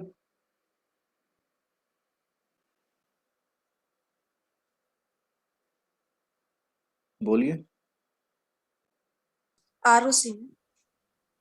क्योंकि वो एक कंपनी होती है, तो पहले तो अपने आप को आरओसी में रजिस्टर कराएगी, और अगर वो ये काम करना चाहती है तो फिर किससे सर्टिफिकेट लेगी? वो आरबीआई से। आरबीआई से। और जब वो कंपनी स्टार्ट हो तो उसके पास कम से कम कितना पैसा हो? 2 करोड़। ठीक है, कम से कम 2 करोड़ होना चाहिए। और इसकी रूलिंग कौन बनाता है? आरबीआई बनाता है, ठीक है। बैंक का मतलब दुनिया भर में जितने भी बैंक हैं सब आते हैं इसमें। कोऑपरेटिव बैंक्स भी आते हैं, आरआरबी आते हैं, सब्सिडी, मल्टी स्टेट सब आते हैं। सब बैंकों को पावर है। बोर्ड का मतलब सेबी को इसने बोर्ड दिया हुआ है, सेबी को बोर्ड बोला हुआ। बोरोवर कौन होता है? बोरोवर में इसमें एक बात ध्यान रखिएगा कि जिसने गारंटी दी है वो भी बोरोवर की भाषा में आता है। नॉर्मल तो बोरोवर हो गई होगा, ठीक है। और इसके अलावा Ajit Singh ji, who have created any mortgage or pledge as a security for the financial assistance granted by any bank or financial institution, a person who becomes the borrower of a securitization company or reconstruction company। अब देखो, इसने पहले तो सीधे borrower बोला, यहां पर कोई बोरोवर ऐसा भी हो सकता है जो किसका? सिक्योरिटाइजेशन कंपनी का बोरोवर हो, रिकंस्ट्रक्शन कंपनी का बोरोवर हो, उन पर भी ये लागू होगा। ये थर्ड पॉइंट को देखिएगा, who has created any mortgage और प्लेज, मॉर्गेज और प्लेज, ठीक है। तो ये भी इसमें शामिल होते हैं। Fifth, a person who has raise fund by way of issuance of the debt security, उसने अपनी डेट सिक्योरिटी के लिए क्या है? इश्यू करने के लिए पैसा उठाया, तो वो भी इसमें शामिल होगा, ठीक है। सेंट्रल रजिस्ट्री मैंने बता दिया आपको, सेंट्रल रजिस्टर, और ये स्टार्ट हुई थी 2011 में।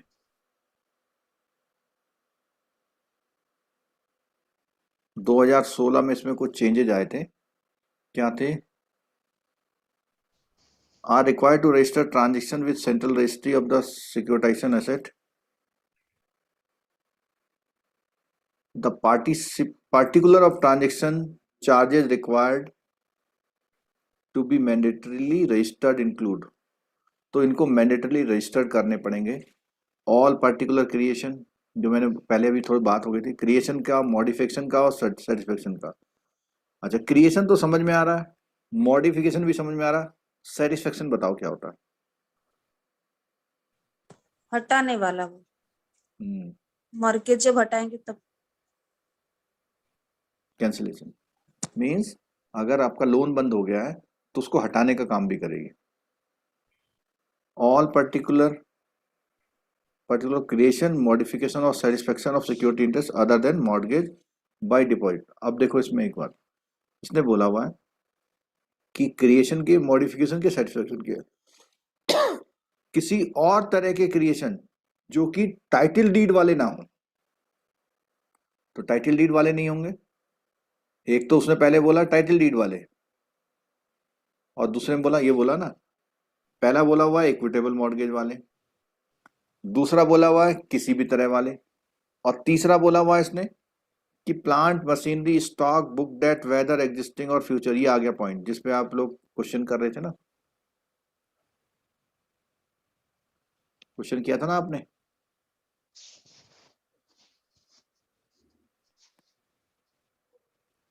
All particular creation, modification, satisfaction किस मामले में? इंटेंजिबल एसेट पे। ये क्वेश्चन आपके एग्जाम में आने वाला है कि सरफेसी जो है इंटेंजिबल एसेट पे भी काम करेगा।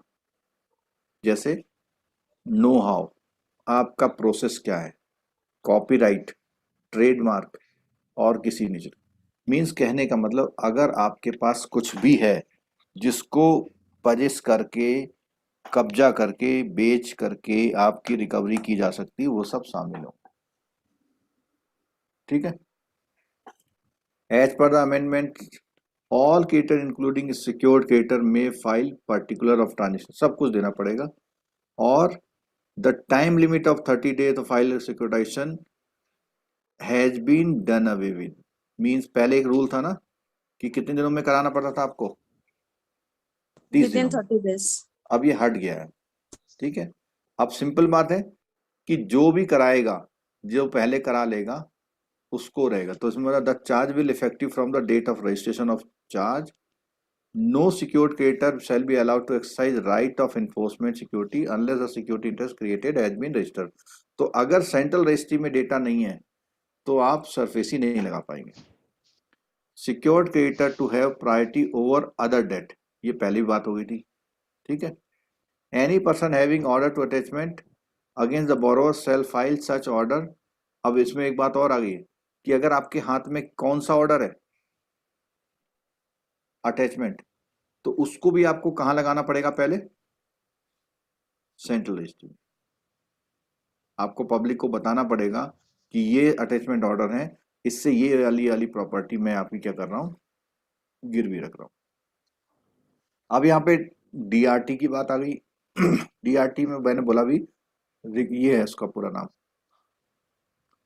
तो यहाँ पे डीआरटी है और उनके ऊपर अपीलेट ट्रिब्यूनल है, उसका नाम डीआरएटी है। ठीक है।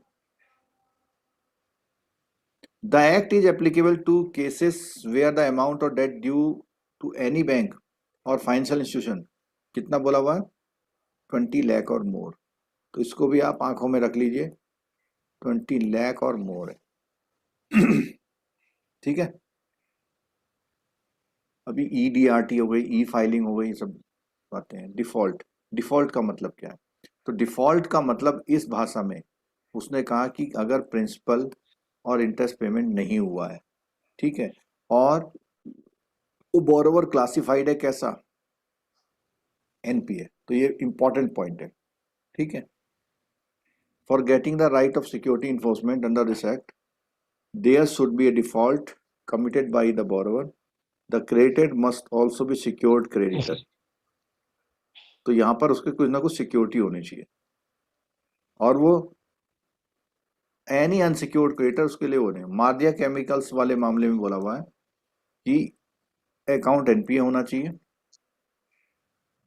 फाइनेंशियल असिस्टेंस का मतलब है अगर आपने किसी को भी कोई लोन दिया हुआ है या एडवांसेस दिया हुआ है या सब्सक्रिप्शन ऑफ डिवेंचर या बॉन्ड या गारंटी दी हुई है या एलसी इश्यू की हुई है या कोई भी और, मतलब किसी भी तरह का आपका पैसा फंसा हुआ है उसमें, उस सबको फाइनेंशियल एसेट क्या बोला उसने कहा कोई भी फाइनेंशियल एसेट जो होता है वो या तो सिक्योर्ड होता है या अनसिक्योर्ड होता है, जिसमें कुछ भी पैसा आपने किसी से लेना होता है, ठीक है।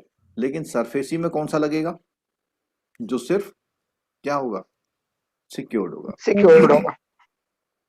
एनी डेट और रिसीवेबल। तो यहाँ ये एक्ट आपको फाइनेंशियल एसेट की डेफिनेशन दे रहा है। ये फाइनेंशियल एसेट इनको बोलते हैं कि आपका मॉर्गेज चार्ज है, आपका इंटरेस्ट ऑन सिक्योरिटी है, कोई भी और इंटरेस्ट मूवेबल इमूवेबल पे आपका कोई लगाव है, और कोई भी फाइनेंशियल एसेट। फाइनेंशियल इंस्टीट्यूशन क्या बोला इसने, कंपनी एक्ट में कोई कंपनी, सेंट्रल गवर्नमेंट की कोई कंपनी है, ठीक है, इंटरनेशनल फाइनेंस कॉरपोरेशन भी है, और कोई भी इंस्टीट्यूशन या एनबीएफसी जिसे आरबीआई ने लाइसेंस दिया हुआ। तो ऐसी कोई भी कंपनियां जो भी चाहें तो वो यहाँ पर सरफेसी एक्ट का फायदा ले सकती हैं। अब देखो ये क्वेश्चन आ गया, कई बार पूछा था हाइपोथिकेशन कहाँ डिफाइन है, तो हाइपोथिकेशन पहली बार कहाँ लिखा हुआ है, सरफेसी एक्ट में लिखा हुआ, ठीक है। तो हाइपोथिकेशन मीन्स, ये हाइपोथिकेशन से इसके मीनिंग्स ये हैं, क्या होता है, charge upon the movable property, existing हो या फ्यूचर हो, बोरोवर ने क्रिएट किया हुआ, सिक्योर्ड क्रेडिटर के हुए, विदाउट डिलीवर ऑफ पोजीशन। तो हाइपोथिकेशन में क्या होता है, पोजीशन नहीं होता है हमारे पास, ठीक है। Prior to this act no Indian law has defined the hypothecation. NPA क्या है, जो आरबीआई कहता है, आरबीआई ने जो बोला हुआ एनपीए वो एनपीए। ओरिजिनेटर कौन है, इसको सुन लो जरा, ओनर ऑफ फाइनेंशियल एसेट, इसका मतलब कौन हो गया है, बैंक। और ये कौन हो गया, ऑब्लिगर, बोरोवर, ठीक है। और ओरिजिनेटर कब बोलते हैं ये सुन लो जरा, is acquired by a securitisation company और registration company for the purpose of securitisation of asset. अगर किसी एआरसी कंपनी ने अगर कोई एसेट को एक्वायर किया हुआ है, ठीक है, तो उसने बोला originator of the owner of financial asset, तो उस कंडीशन में वो ओरिजिनेटर हो जाती है। मतलब अभी तो बैंक है, लेकिन जब एक्वायर कर लेगी तो कौन हो जाएगा ओरिजिनेटर, एआरसी, ठीक है। ऑब्लिगर बोरोवर ही बना रहता है। प्रॉपर्टी का मतलब movable immovable, any debt receivables, tangible asset, सब कुछ है, इंटेंजिबल भी है, कॉपीराइट से सब कुछ है, ठीक है। और प्रॉपर्टी की डेफिनेशन के लिए उन्होंने बोला हुआ है कि ट्रांसफर ऑफ प्रॉपर्टी एक्ट या रजिस्ट्रेशन एक्ट, इन दोनों में जिनको भी प्रॉपर्टी बोला हुआ वो प्रॉपर्टी। क्यूआईबी कौन है, मैंने पहले बता दिया, सेबी से जो रजिस्टर्ड होते हैं और वो बल्क में फाइनेंशियल ट्रांजेक्शन करते हैं। रिकंस्ट्रक्शन कंपनी के लिए बोला कि जो भी कंपनियां कंपनी एक्ट में रजिस्टर्ड हैं और जिन्होंने अपना रजिस्ट्रेशन किसके साथ करा रखा है, आरबीआई के साथ। हाँ, स्कीम की बात आई थी। तो अभी हम पीछे बात कर रहे थे कि ये जो लोग इन्वेस्टर हैं, इन्वेस्टर जब भी पैसा लगाते हैं तो पैसा लगाने के लिए उनको पता होना चाहिए कि कोई स्कीम आई हुई है, और ये स्कीम लॉन्च कौन करता है, एआरसी। एआरसी स्कीम लॉन्च करती है, कहती है भैया ये हम वहां से वो वाला विजय माल्या जी वाला एसेट ला रहे हैं, अगर आप इन्वेस्टमेंट करना चाहो तो कर दो, ठीक है। तो जब ये पैसा उठाती है क्यूआईबी से, ये लिखा हुआ can raise funds from QIB by formulating schemes, funds और raise are required to maintain in separate distinct. और इतने लोगों का पैसा, मान लिया ये कोई एक एनपीए अकाउंट नंबर 1 है, इससे रिकवरी हो रही है, तो एनपीए अकाउंट से अगर रिकवरी हो रही है तो उसमें उस अकाउंट की स्कीम आएगी। सिक्योरिटाइजेशन की बात मैंने बहुत अच्छी तरह समझा दी आपको, क्या बोला हुआ उसने, acquisition may be by raising of funds, ये लिखा हुआ देखो, एक्विजिशन यानी एनपीए को जो आप एक्वायर करती है company, may be raising of funds, ठीक है, from the QIB by issue of security receipt representing undivided interest in the financial asset or otherwise। तो यहाँ पर ये बोला हुआ है कि या तो वो ऐसा करके करेगी या किसी और तरह से। अगर एआरसी के पास पैसा है तो वो क्यूआईबी के पास नहीं जाए, ऐसा हो सकता है। जो सरकार ने कंपनी बनाई है वो क्यूआईबी के पास जा रही है? जरूरत नहीं है सर। उसके पास तो नहीं पैसा जा है। तो एआरसी तभी क्यूआईबी के पास जाएगी जब उसके पास पैसा नहीं है।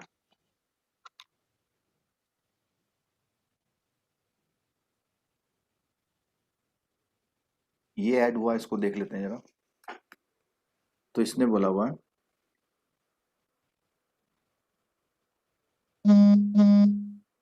नो एआरसी सेल कमेंस और carry on business on securitisation. कब तक नहीं? जब तक उसका net own fund not less than 2 crore है। Such other higher amount of RBI the cap on own fund is 15% of financial asset now stand spent। Means अब यहाँ पर इसने ये 15% वाला रूल हटा दिया है। 15% वाला रूल क्या है, इसने हटा दिया है। ओन फंड की जो लिमिटेशन थी ना, इसमें लिखा हुआ है the cap on own fund of 15% of financial asset now stand dispensed with. ये 15% वाला क्लॉज अब जो है इस एक्ट में 2016 के अमेंडमेंट में हटा दिया। 2 करोड़ से लेस देन नहीं होना चाहिए, उससे ज्यादा पे वो एक्वायर करेगी। ठीक है। सिक्योरिटाइजेशन कंपनी वही जो एसेट एआरसी होती है उसको बोलते हैं। सिक्योरिटी एग्रीमेंट क्या होता है कि जब भी आप कोई लोन देते हैं तो उसने कहा एन एग्रीमेंट, इंस्ट्रूमेंट और any other document arrange under which security interest is created in favour of the secured creditor. Secured asset क्या होता है? जिसके अगेंस्ट में लोन दिया हुआ है। सिक्योर्ड क्रेडिटर कौन होता है? जो बैंक है। सिक्योर्ड डेट क्या होता है? ऐसा लोन जिसमें सिक्योरिटी होती है। सिक्योरिटी इंटरेस्ट क्या होता है कि अगर कोई भी सिक्योरिटी है उसमें आपका कोई हक है, एनी राइट और टाइटल और इंटरेस्ट। सिक्योरिटी रिसीट, इसको फिर देख लो एक बार। अ रिसीट और अनदर सिक्योरिटी इश्यूड बाय, देखो लिखा हुआ है कौन इश्यू कर रहा है? एआरसी। और किसको कर रही है? क्यूआईबी को। ठीक है, क्योंकि उससे पैसा लेती है ना। The security receipt evidence the purchase of underline undivided right, title and interest. By this act a new type of transaction the securitisation company and registration company shall issue the security to QIB. वो QIB को issue करती है and hold and administer the financial asset for the benefit of QIB के लिए काम करती है। ठीक है। फिर आगे आपका स्पॉन्सर कौन होते हैं? इन sponsor is an entity not less than 10% of paid up capital of, जो भी एआरसी में जो भी लोग होते हैं उन एआरसी वाले लोगों में 10% का पैसा जिसने लगा रखा है वो लोग इसमें कवर होते।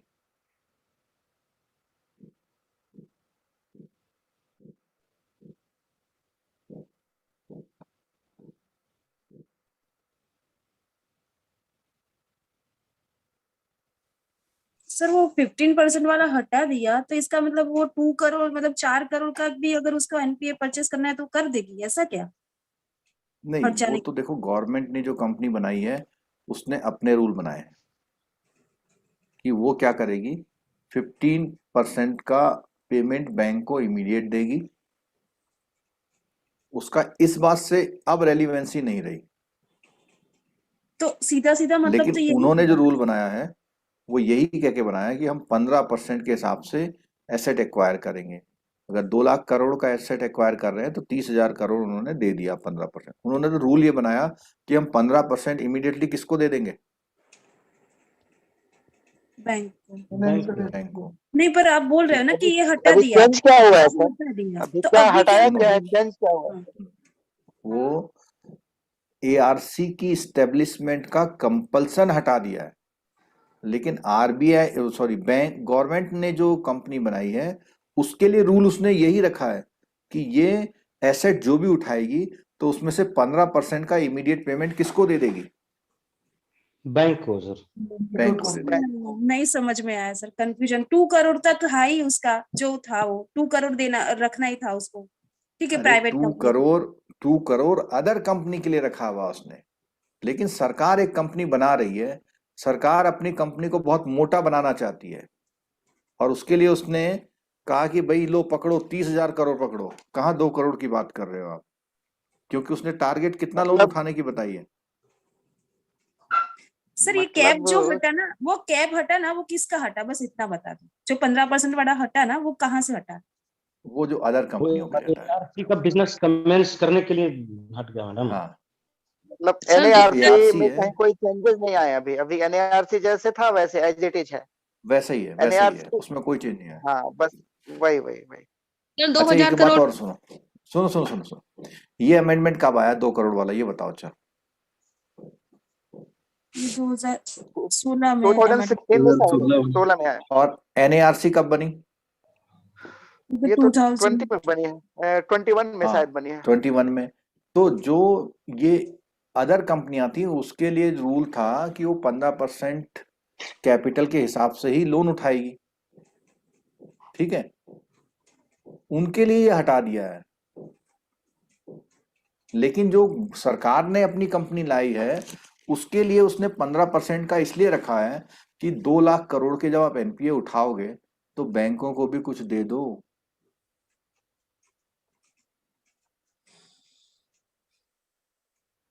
और ARC जो पैसा उठाती है, वो ARC किसका पैसा उठाती है?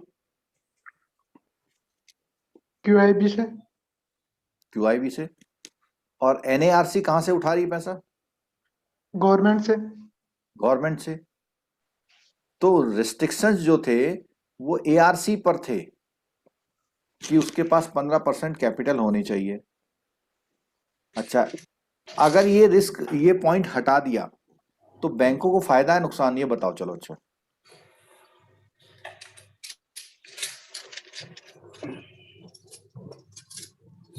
फायदा है, नुकसान है। क्यों? क्योंकि जिस कंपनी की हैसियत 15% नहीं है तो बैंकों को डर लगता था पहले। अब सरकार ने कहा कि भैया कितना ही हो आपका, तो अब ये बैंक पर डिपेंड करेगा कि बैंक अपना लोन किस ARC को बेचेगा। ठीक, मिनिमम सर 100 करोड़ आप। चलो अगला देखिए, unit 22, regulation of securitisation and reconstruction of financial asset of the bank and financial regulations. तो रेगुलेशन में क्या चीज कवर करते हैं देखते हैं। तो पहला पॉइंट आ गया कि ARC जो होगी उसे अपने आप को क्या कराना पड़ेगा? रजिस्टर कराना पड़ेगा। ठीक है, और मतलब रेगुलेशन से मतलब ये एक्ट चलेगा कैसे? रेगुलेशन से मतलब क्या है? ये एक्ट चलेगा कैसे?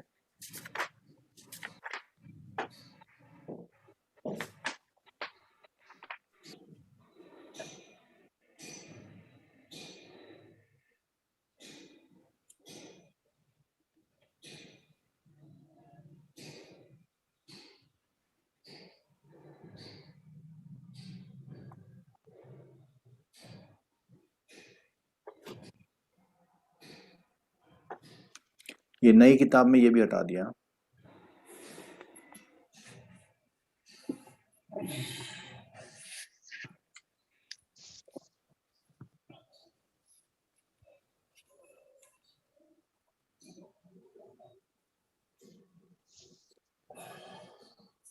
ठीक है, तो बिल्कुल क्लियर कट आप याद रखिए कि ARC कंपनी आप बनाना चाहते हैं तो आपके पास कितना पैसा होना चाहिए?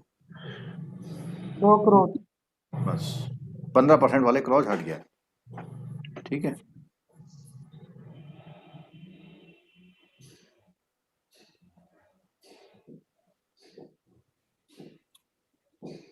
और कंपनियों को पैसा उठाने के लिए क्या करना पड़ेगा? सेपरेट स्कीम बनानी पड़ेगी। और सेपरेट ट्रस्ट बनाना पड़ेगा, मेंटेन सेपरेट डिस्टिंक्ट रिकॉर्ड बनाना पड़ेगा, क्योंकि आपको QIB को बताना पड़ेगा कि आपने इसमें से कितना पैसा रिकवर कर लिया, कितना आपको फायदा हुआ, कितना नुकसान हुआ। ठीक है। और सिक्योरिटाइजेशन कंपनी कैसे काम करेगी? एज ए ट्रस्टी, क्योंकि पैसा किसका उठा रखा उसने? QIB का।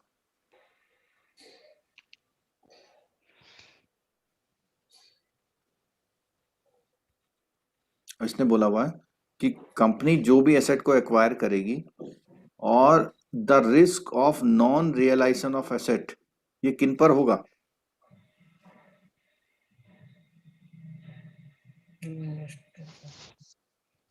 इन्वेस्टर पे होगा।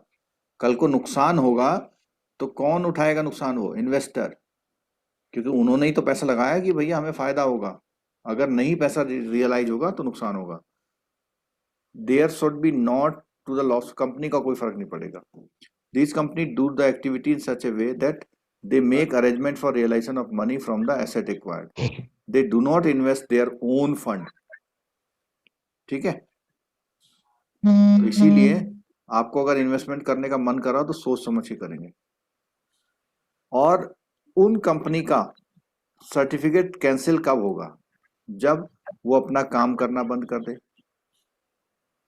और वो QIB से पैसा लेना बंद कर दे और वो कोई ऐसी कंडीशन जो रजिस्ट्रेशन में थी उसको कंप्लाई ना करे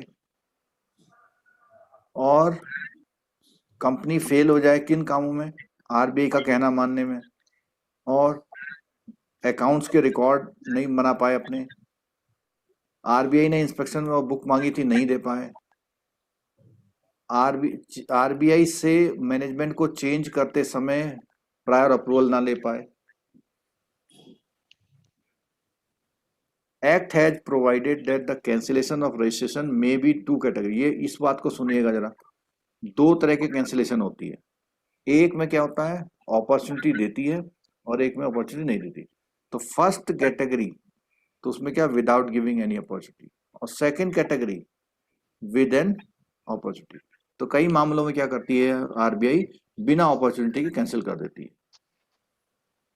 और कब? The company, if the company does anything, जो ऊपर वाले पॉइंट थे उन मामलों में वो बिना अपॉर्चुनिटी के क्या कर सकती है? बंद कर सकती है। लेकिन कुछ मामले ऐसे होते हैं जहां पर RBI उसको अपॉर्चुनिटी देती है। Even in the second category RBI has power and discretion to deny the opportunity. RBI feels that delay the cancellation registration shall be prejudicial for the public। अगर उसे लगता है कि पब्लिक का हित में ध्यान में रखते हुए हमें इसको मौका देनी चाहिए तो देती है।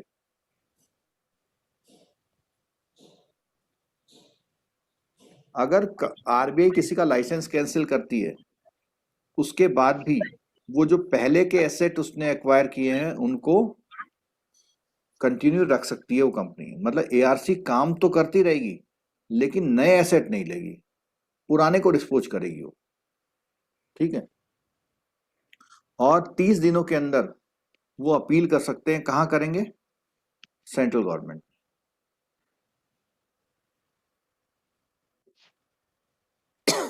तो अगर उसका कैंसिल हो जाए लाइसेंस तो उसको रजिस्टर्ड माना जाएगा जब तक कंपनी इन्वेस्टर का पैसा वापस नहीं कर देती। Acquisition of rights of interest in financial asset, acquire करने की पावर हो गई इसमें।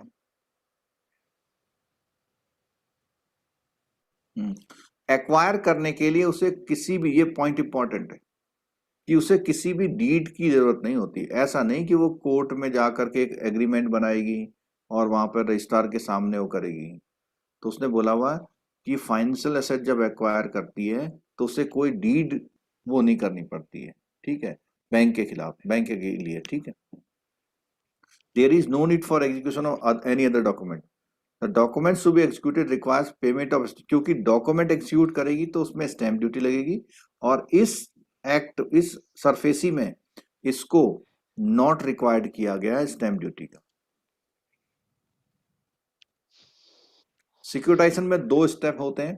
पहला होता है फाइनेंशियल एसेट को एक्वायर करना द सेकेंड इज इशू और दूसरा क्या होता है, सिक्योरिटी रिसीट इशू करना। If the bank financial institution is lender in relation to any financial institution, the such a company deemed to be lender, कुछ नहीं इसमें, the statutory provision।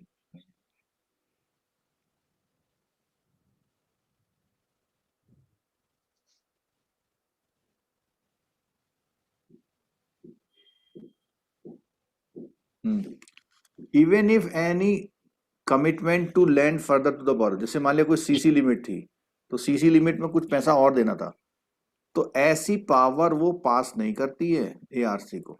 अगर कोई बोरोवर जाए और कहे कि अभी तो बैंक ने मेरे को 5 लाख रुपए और देने थे, एआरसी मना कर देगी, नहीं देगी, क्योंकि वो पावर दी ही नहीं है उसने, बैंक ने उसको।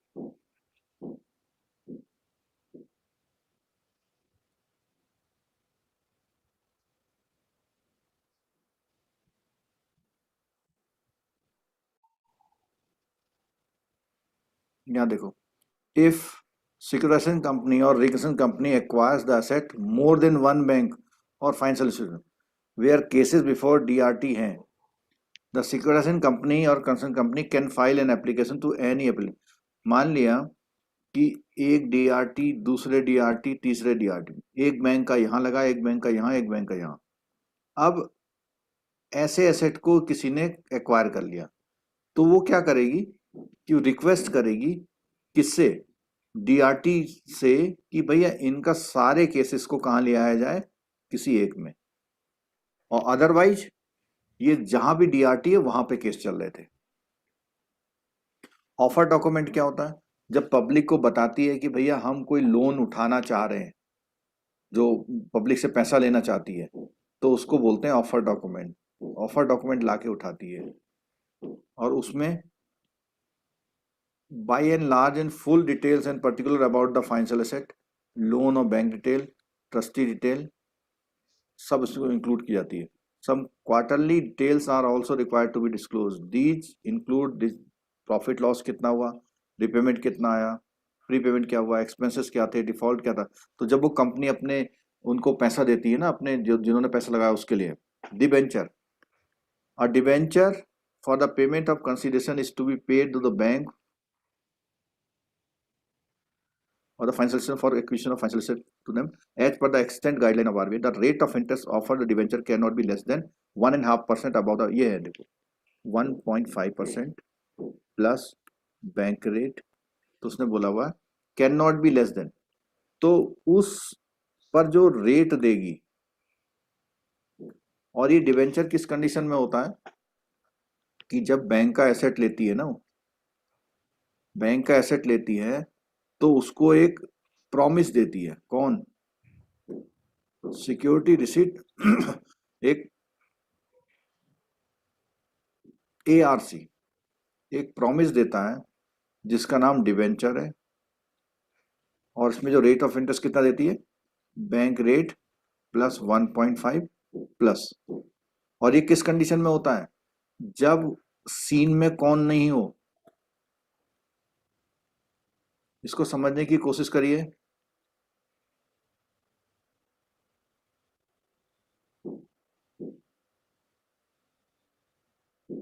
कई मामलों में बैंक बिना क्यूआईबी से पैसा लिए एआरसी को भी लोन दे देता है, लेकिन इस कंडीशन में वो एआरसी से क्या लेता है,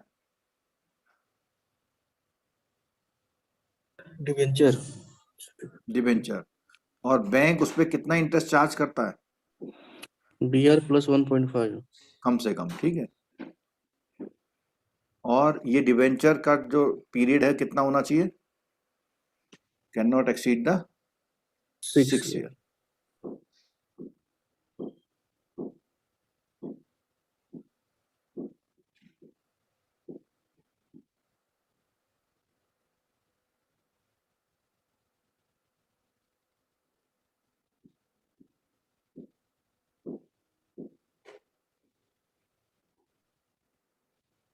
तो इसमें बोला हुआ है कि कभी कोई एसेट को अगर एआरसी को देती है तो वो बोरोवर को एक नोटिस दे देती है कि भैया आप जो है पेमेंट जो है अब उस कंपनी को करेंगे, ठीक है।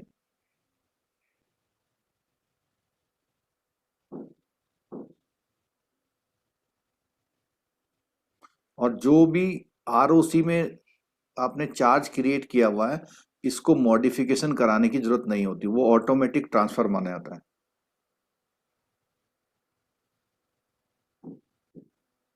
ये जो मैंने प्रोसेस बताया था कि इश्यू ऑफ सिक्योरिटी रिसीट वाला है, पब्लिक से पैसा मांगती है ना, वही प्रोसेस दिया हुआ है इसमें। Only the QIB can by the security receipt.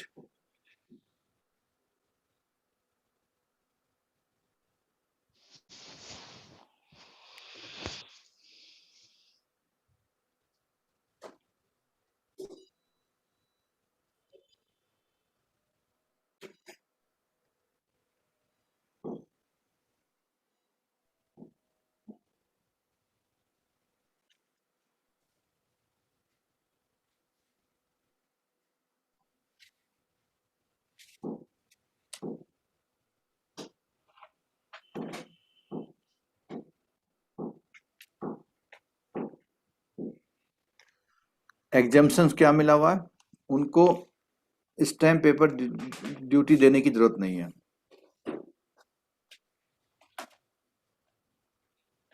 हाँ, एक क्वेश्चन आपने पूछा था एसेट रिकंस्ट्रक्शन क्या होता है, तो एसेट रिकंस्ट्रक्शन का मतलब है एक्विजिशन करना और उसको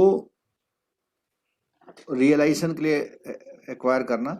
purpose to take various measure of asset are given without prejudice the provision of contain any other thus the power given. ये आ गया द मेजर्स ऑफ एसेट। क्या बोला, देखो मैंने बताया था ना कि चेंज और take over of the management कर लो आप उसमें उस कंपनी में अपना मालिकाना हक ला उस कंपनी को चलाओ, आपको इतनी पावर है जब तक कि रिकवरी ना आ जाए। और इसमें एक बात और है, आप जब कंपनी चलाएंगे और उसमें अगर लॉस हो जाए तो इसमें बैंक की जिम्मेदारी नहीं होती है, ठीक है। Such a legal action of the last stage when a unit is unable to function do not give desired recovery. With these new provision under a borrower unit of has been classified NPA as per the applicable norms of 90-day default, but is still functioning. कई बार क्या होता है कि आपने देखा होगा कई सारी फैक्ट्रीज के अकाउंट तो एनपीए हैं लेकिन वो अभी भी चल रही है। In the cause of the default, such a unit any mismanagement or lack of expertise on the part of existing management, the securitization company has the power to take over of the management or change the, मतलब अगर company चल रही तो आप वहां पे जाके वो कर सकते हैं।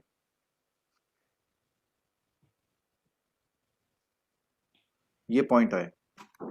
तो उसमें रिपेमेंट के लिए क्या क्या, या तो वो क्या करेगा, कुछ एसेट को बेच देती है, या रीशेड्यूल करती है पेमेंट, या सिक्योरिटी इंटरेस्ट को एआरसी को वो कर देती है, या सेटलमेंट करती है, या सिक्योर्ड एसेट का पोजीशन लेती है। तो अगर बात आती है कि कौन कौन से एक्शन करती है, तो लेंडर जो है वो ये काम कर सकता है। ये सब कैटेगरी में आते हैं, किसके, रिकंस्ट्रक्शन कैटेगरी में।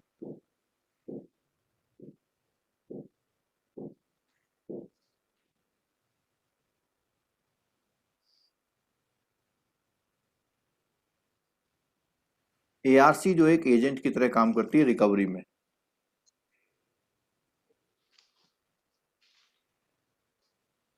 सिक्योर्ड एसेट का मैनेजर की तरह का, उसको कहीं रखना है, कहीं स्टोर करके रखना है, उसको सेल करना है, उसमें कुछ काम कराना है, सब करती है। Act as a receiver if appointed by the, कभी कभी किसी किसी मामले में एसेट रिकंस्ट्रक्शन कंपनी को ट्रिब्यूनल क्या करता है, अपॉइंट कर देता है कि भैया आप इसका ध्यान रखो। अगर कोई डिस्प्यूट होता है तो वो आर्बिट्रेशन एंड रिकॉन्सिलेशन एक्ट होता है, उसके अकॉर्डिंग होता है।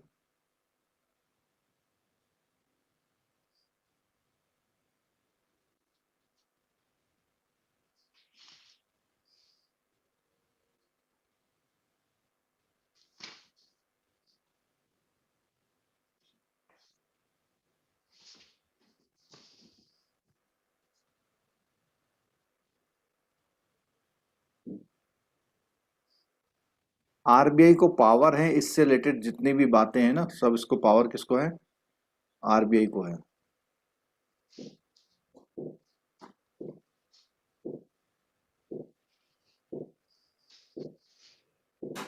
चलो केवल इसके क्वेश्चन आंसर करा रहा हूँ क्योंकि लास्ट में एक आध पेज मैंने स्किप किया है। जरा बताइए क्या है पहला point.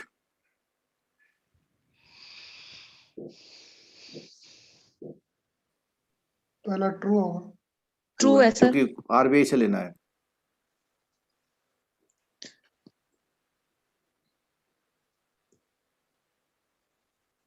Right of acquisition financial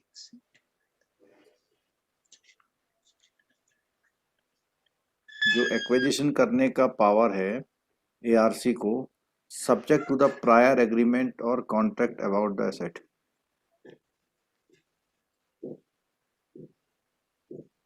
true उसका होगा सर। फॉल्स होना चाहिए है। नहीं, प्रायर एग्रीमेंट किसकी बात कर रहा है? मतलब जब वो लेगा सर, कोई भी खरीदेगा ना लोन, तब उस टाइम एग्रीमेंट करेंगे ना वो। नहीं, वही तो मैं कह रहा हूँ। ये फॉल्स एग्रीमेंट इसलिए कहाँ है, होता है? हाँ फॉल्स इसलिए है कि ये ओवरराइडिंग रेट्रोस्पेक्टिव है। मींस उसके लिए कोई भी अलग से बोरोवर के साथ एग्रीमेंट की जरूरत नहीं है। नहीं होता है। अभी तो पढ़े थे ऊपर। हाँ कि भैया कोई जरूरत नहीं, वो अपने आप उठा लेगी। नहीं, एक्विजिशन ऑफ फाइनेंशियल एसेट है। बैंक और एआरसी के बीच में कोई कॉन्ट्रैक्ट होता है ना सर। नहीं, वो यहाँ वो वाली बात नहीं कर रहा। उसने कहा एक्विजिशन का राइट। अगर वो बैंक के साथ टाई अप कर रहा है ना, तो उसके लिए कोई अलग से कुछ और नहीं करना पड़ेगा। प्रायर एग्रीमेंट की जरूरत नहीं है। या ऐसे कह लीजिए कि जब लोन दिया था तो बोरोवर और किसने एग्रीमेंट किया था? बैंक बैंक ने। अब जब कंपनी आ गई तो क्या बोरोवर्स के साथ एग्रीमेंट की जरूरत है? नहीं। नहीं, ये बात पूछ रहा है। Acquisition of financial asset by the second company is with the liability also over such an asset.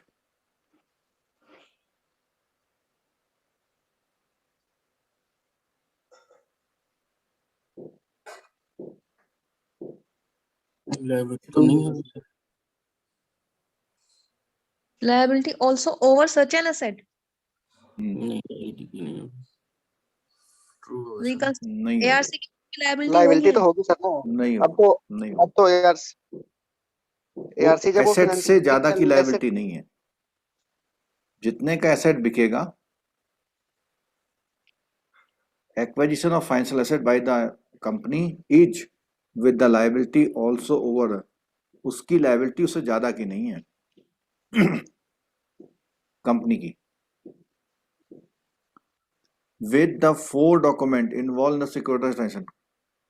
कौन कौन से 4 डॉक्यूमेंट है? सिक्योरिटाइजेशन के लिए 4 डॉक्यूमेंट। सबसे पहले वो कंपनी को, पब्लिक को क्या बताएगी कि हम स्कीम ला रहे हैं। क्या इशू करेगी? डिबेंचर और एग्रीमेंट और सिक्योरिटी सीट। मींस अगर सिक्योरिटाइजेशन ट्रांजैक्शन हो रहा है इस कंडीशन में, ये 4 डॉक्यूमेंट की डिस्कस हो सकती है। ऑफर डॉक्यूमेंट क्यों लाती है वो? डिवेंचर इशू करने के लिए या क्यूआईबी को बुलाने के लिए। एग्रीमेंट किसके साथ करती है वो? बैंक के साथ। सिक्योरिटी सीट किसको इशू करती है? क्यूआईबी को। तो सिक्योरिटाइजेशन ट्रांजैक्शन में ये 4 डॉक्यूमेंट इन्वॉल्व होते हैं। For each asset acquired to be acquired there should be a separate scheme. separate scheme. When the securitization company or exchange company issue security receipt, the holder thereof is entitled to, क्या होता है?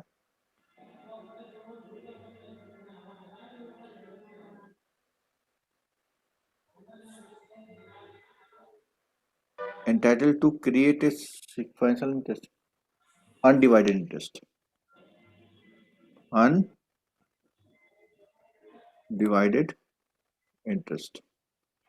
The security receipt issued by the security company requires registration. Also, पढ़ा था ना हमने? Any direction issued by the RBI has effect and is on the parties concerned. Has कौन सा? Overriding effect overriding नहीं, ये बोला स्टैट्यूटरी और binding. Statutory effect and is binding on the parties concern. After application surface C, which have with existing company do not do about registration। जब से surface ही आया तो जो पहले से जो कंपनियां थी to do about registration with RBI।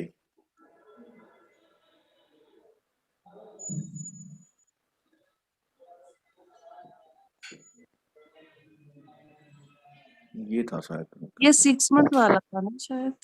हाँ डी है। अगर कोई कंपनी पहले से ऐसा काम कर रही थी सरफेसी आने से पहले, रिकवरी एजेंसी थी ना बहुत सारी पहले, तो उसके लिए बोल रहा है कि वहां पर अगर वो पहले से काम कर रही थी तो क्या करना है, उसको 6 महीने के अंदर आरबीआई से अपना रजिस्ट्रेशन ले लेना। Which of the reason for cancellation of registration, किन कारणों से कैंसिलेशन हो सकता है और बिना अपॉर्चुनिटी दिए हुए। तो उसने बोला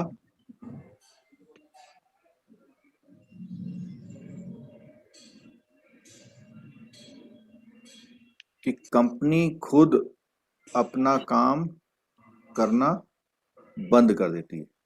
अगर कंपनी खुद अपना काम करना बंद कर देती है तो उसको बिना अपॉर्चुनिटी के मान लेते हैं, लेकिन अगर वो अकाउंट सही से नहीं रख रही है और इन्वेस्टमेंट को होल्ड नहीं कर पा रही है और कोई कंडीशन फुलफिल नहीं कर रही है, तो इस कंडीशन में उसे क्या मिलती है, एक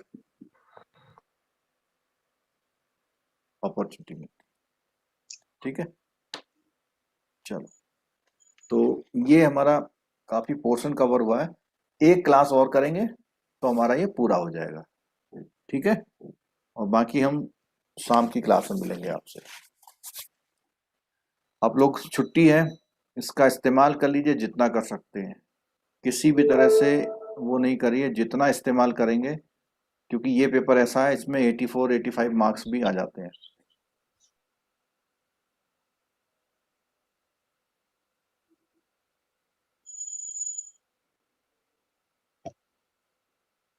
एक क्वेश्चन पूछा हुआ है कि सिक्योरिटी रिसीट का एआरसी में क्या फंडा होता है।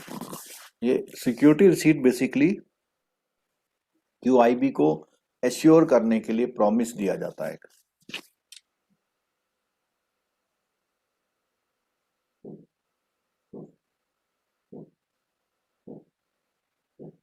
एक क्वेश्चन पूछा हुआ है कि डीआरटी से डीआरएटी जाने के लिए 30 दिन है क्या?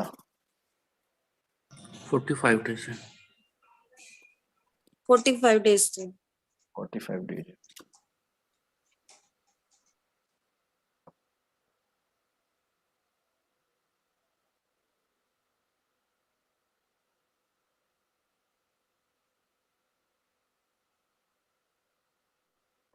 चलो शाम को मिलते हैं।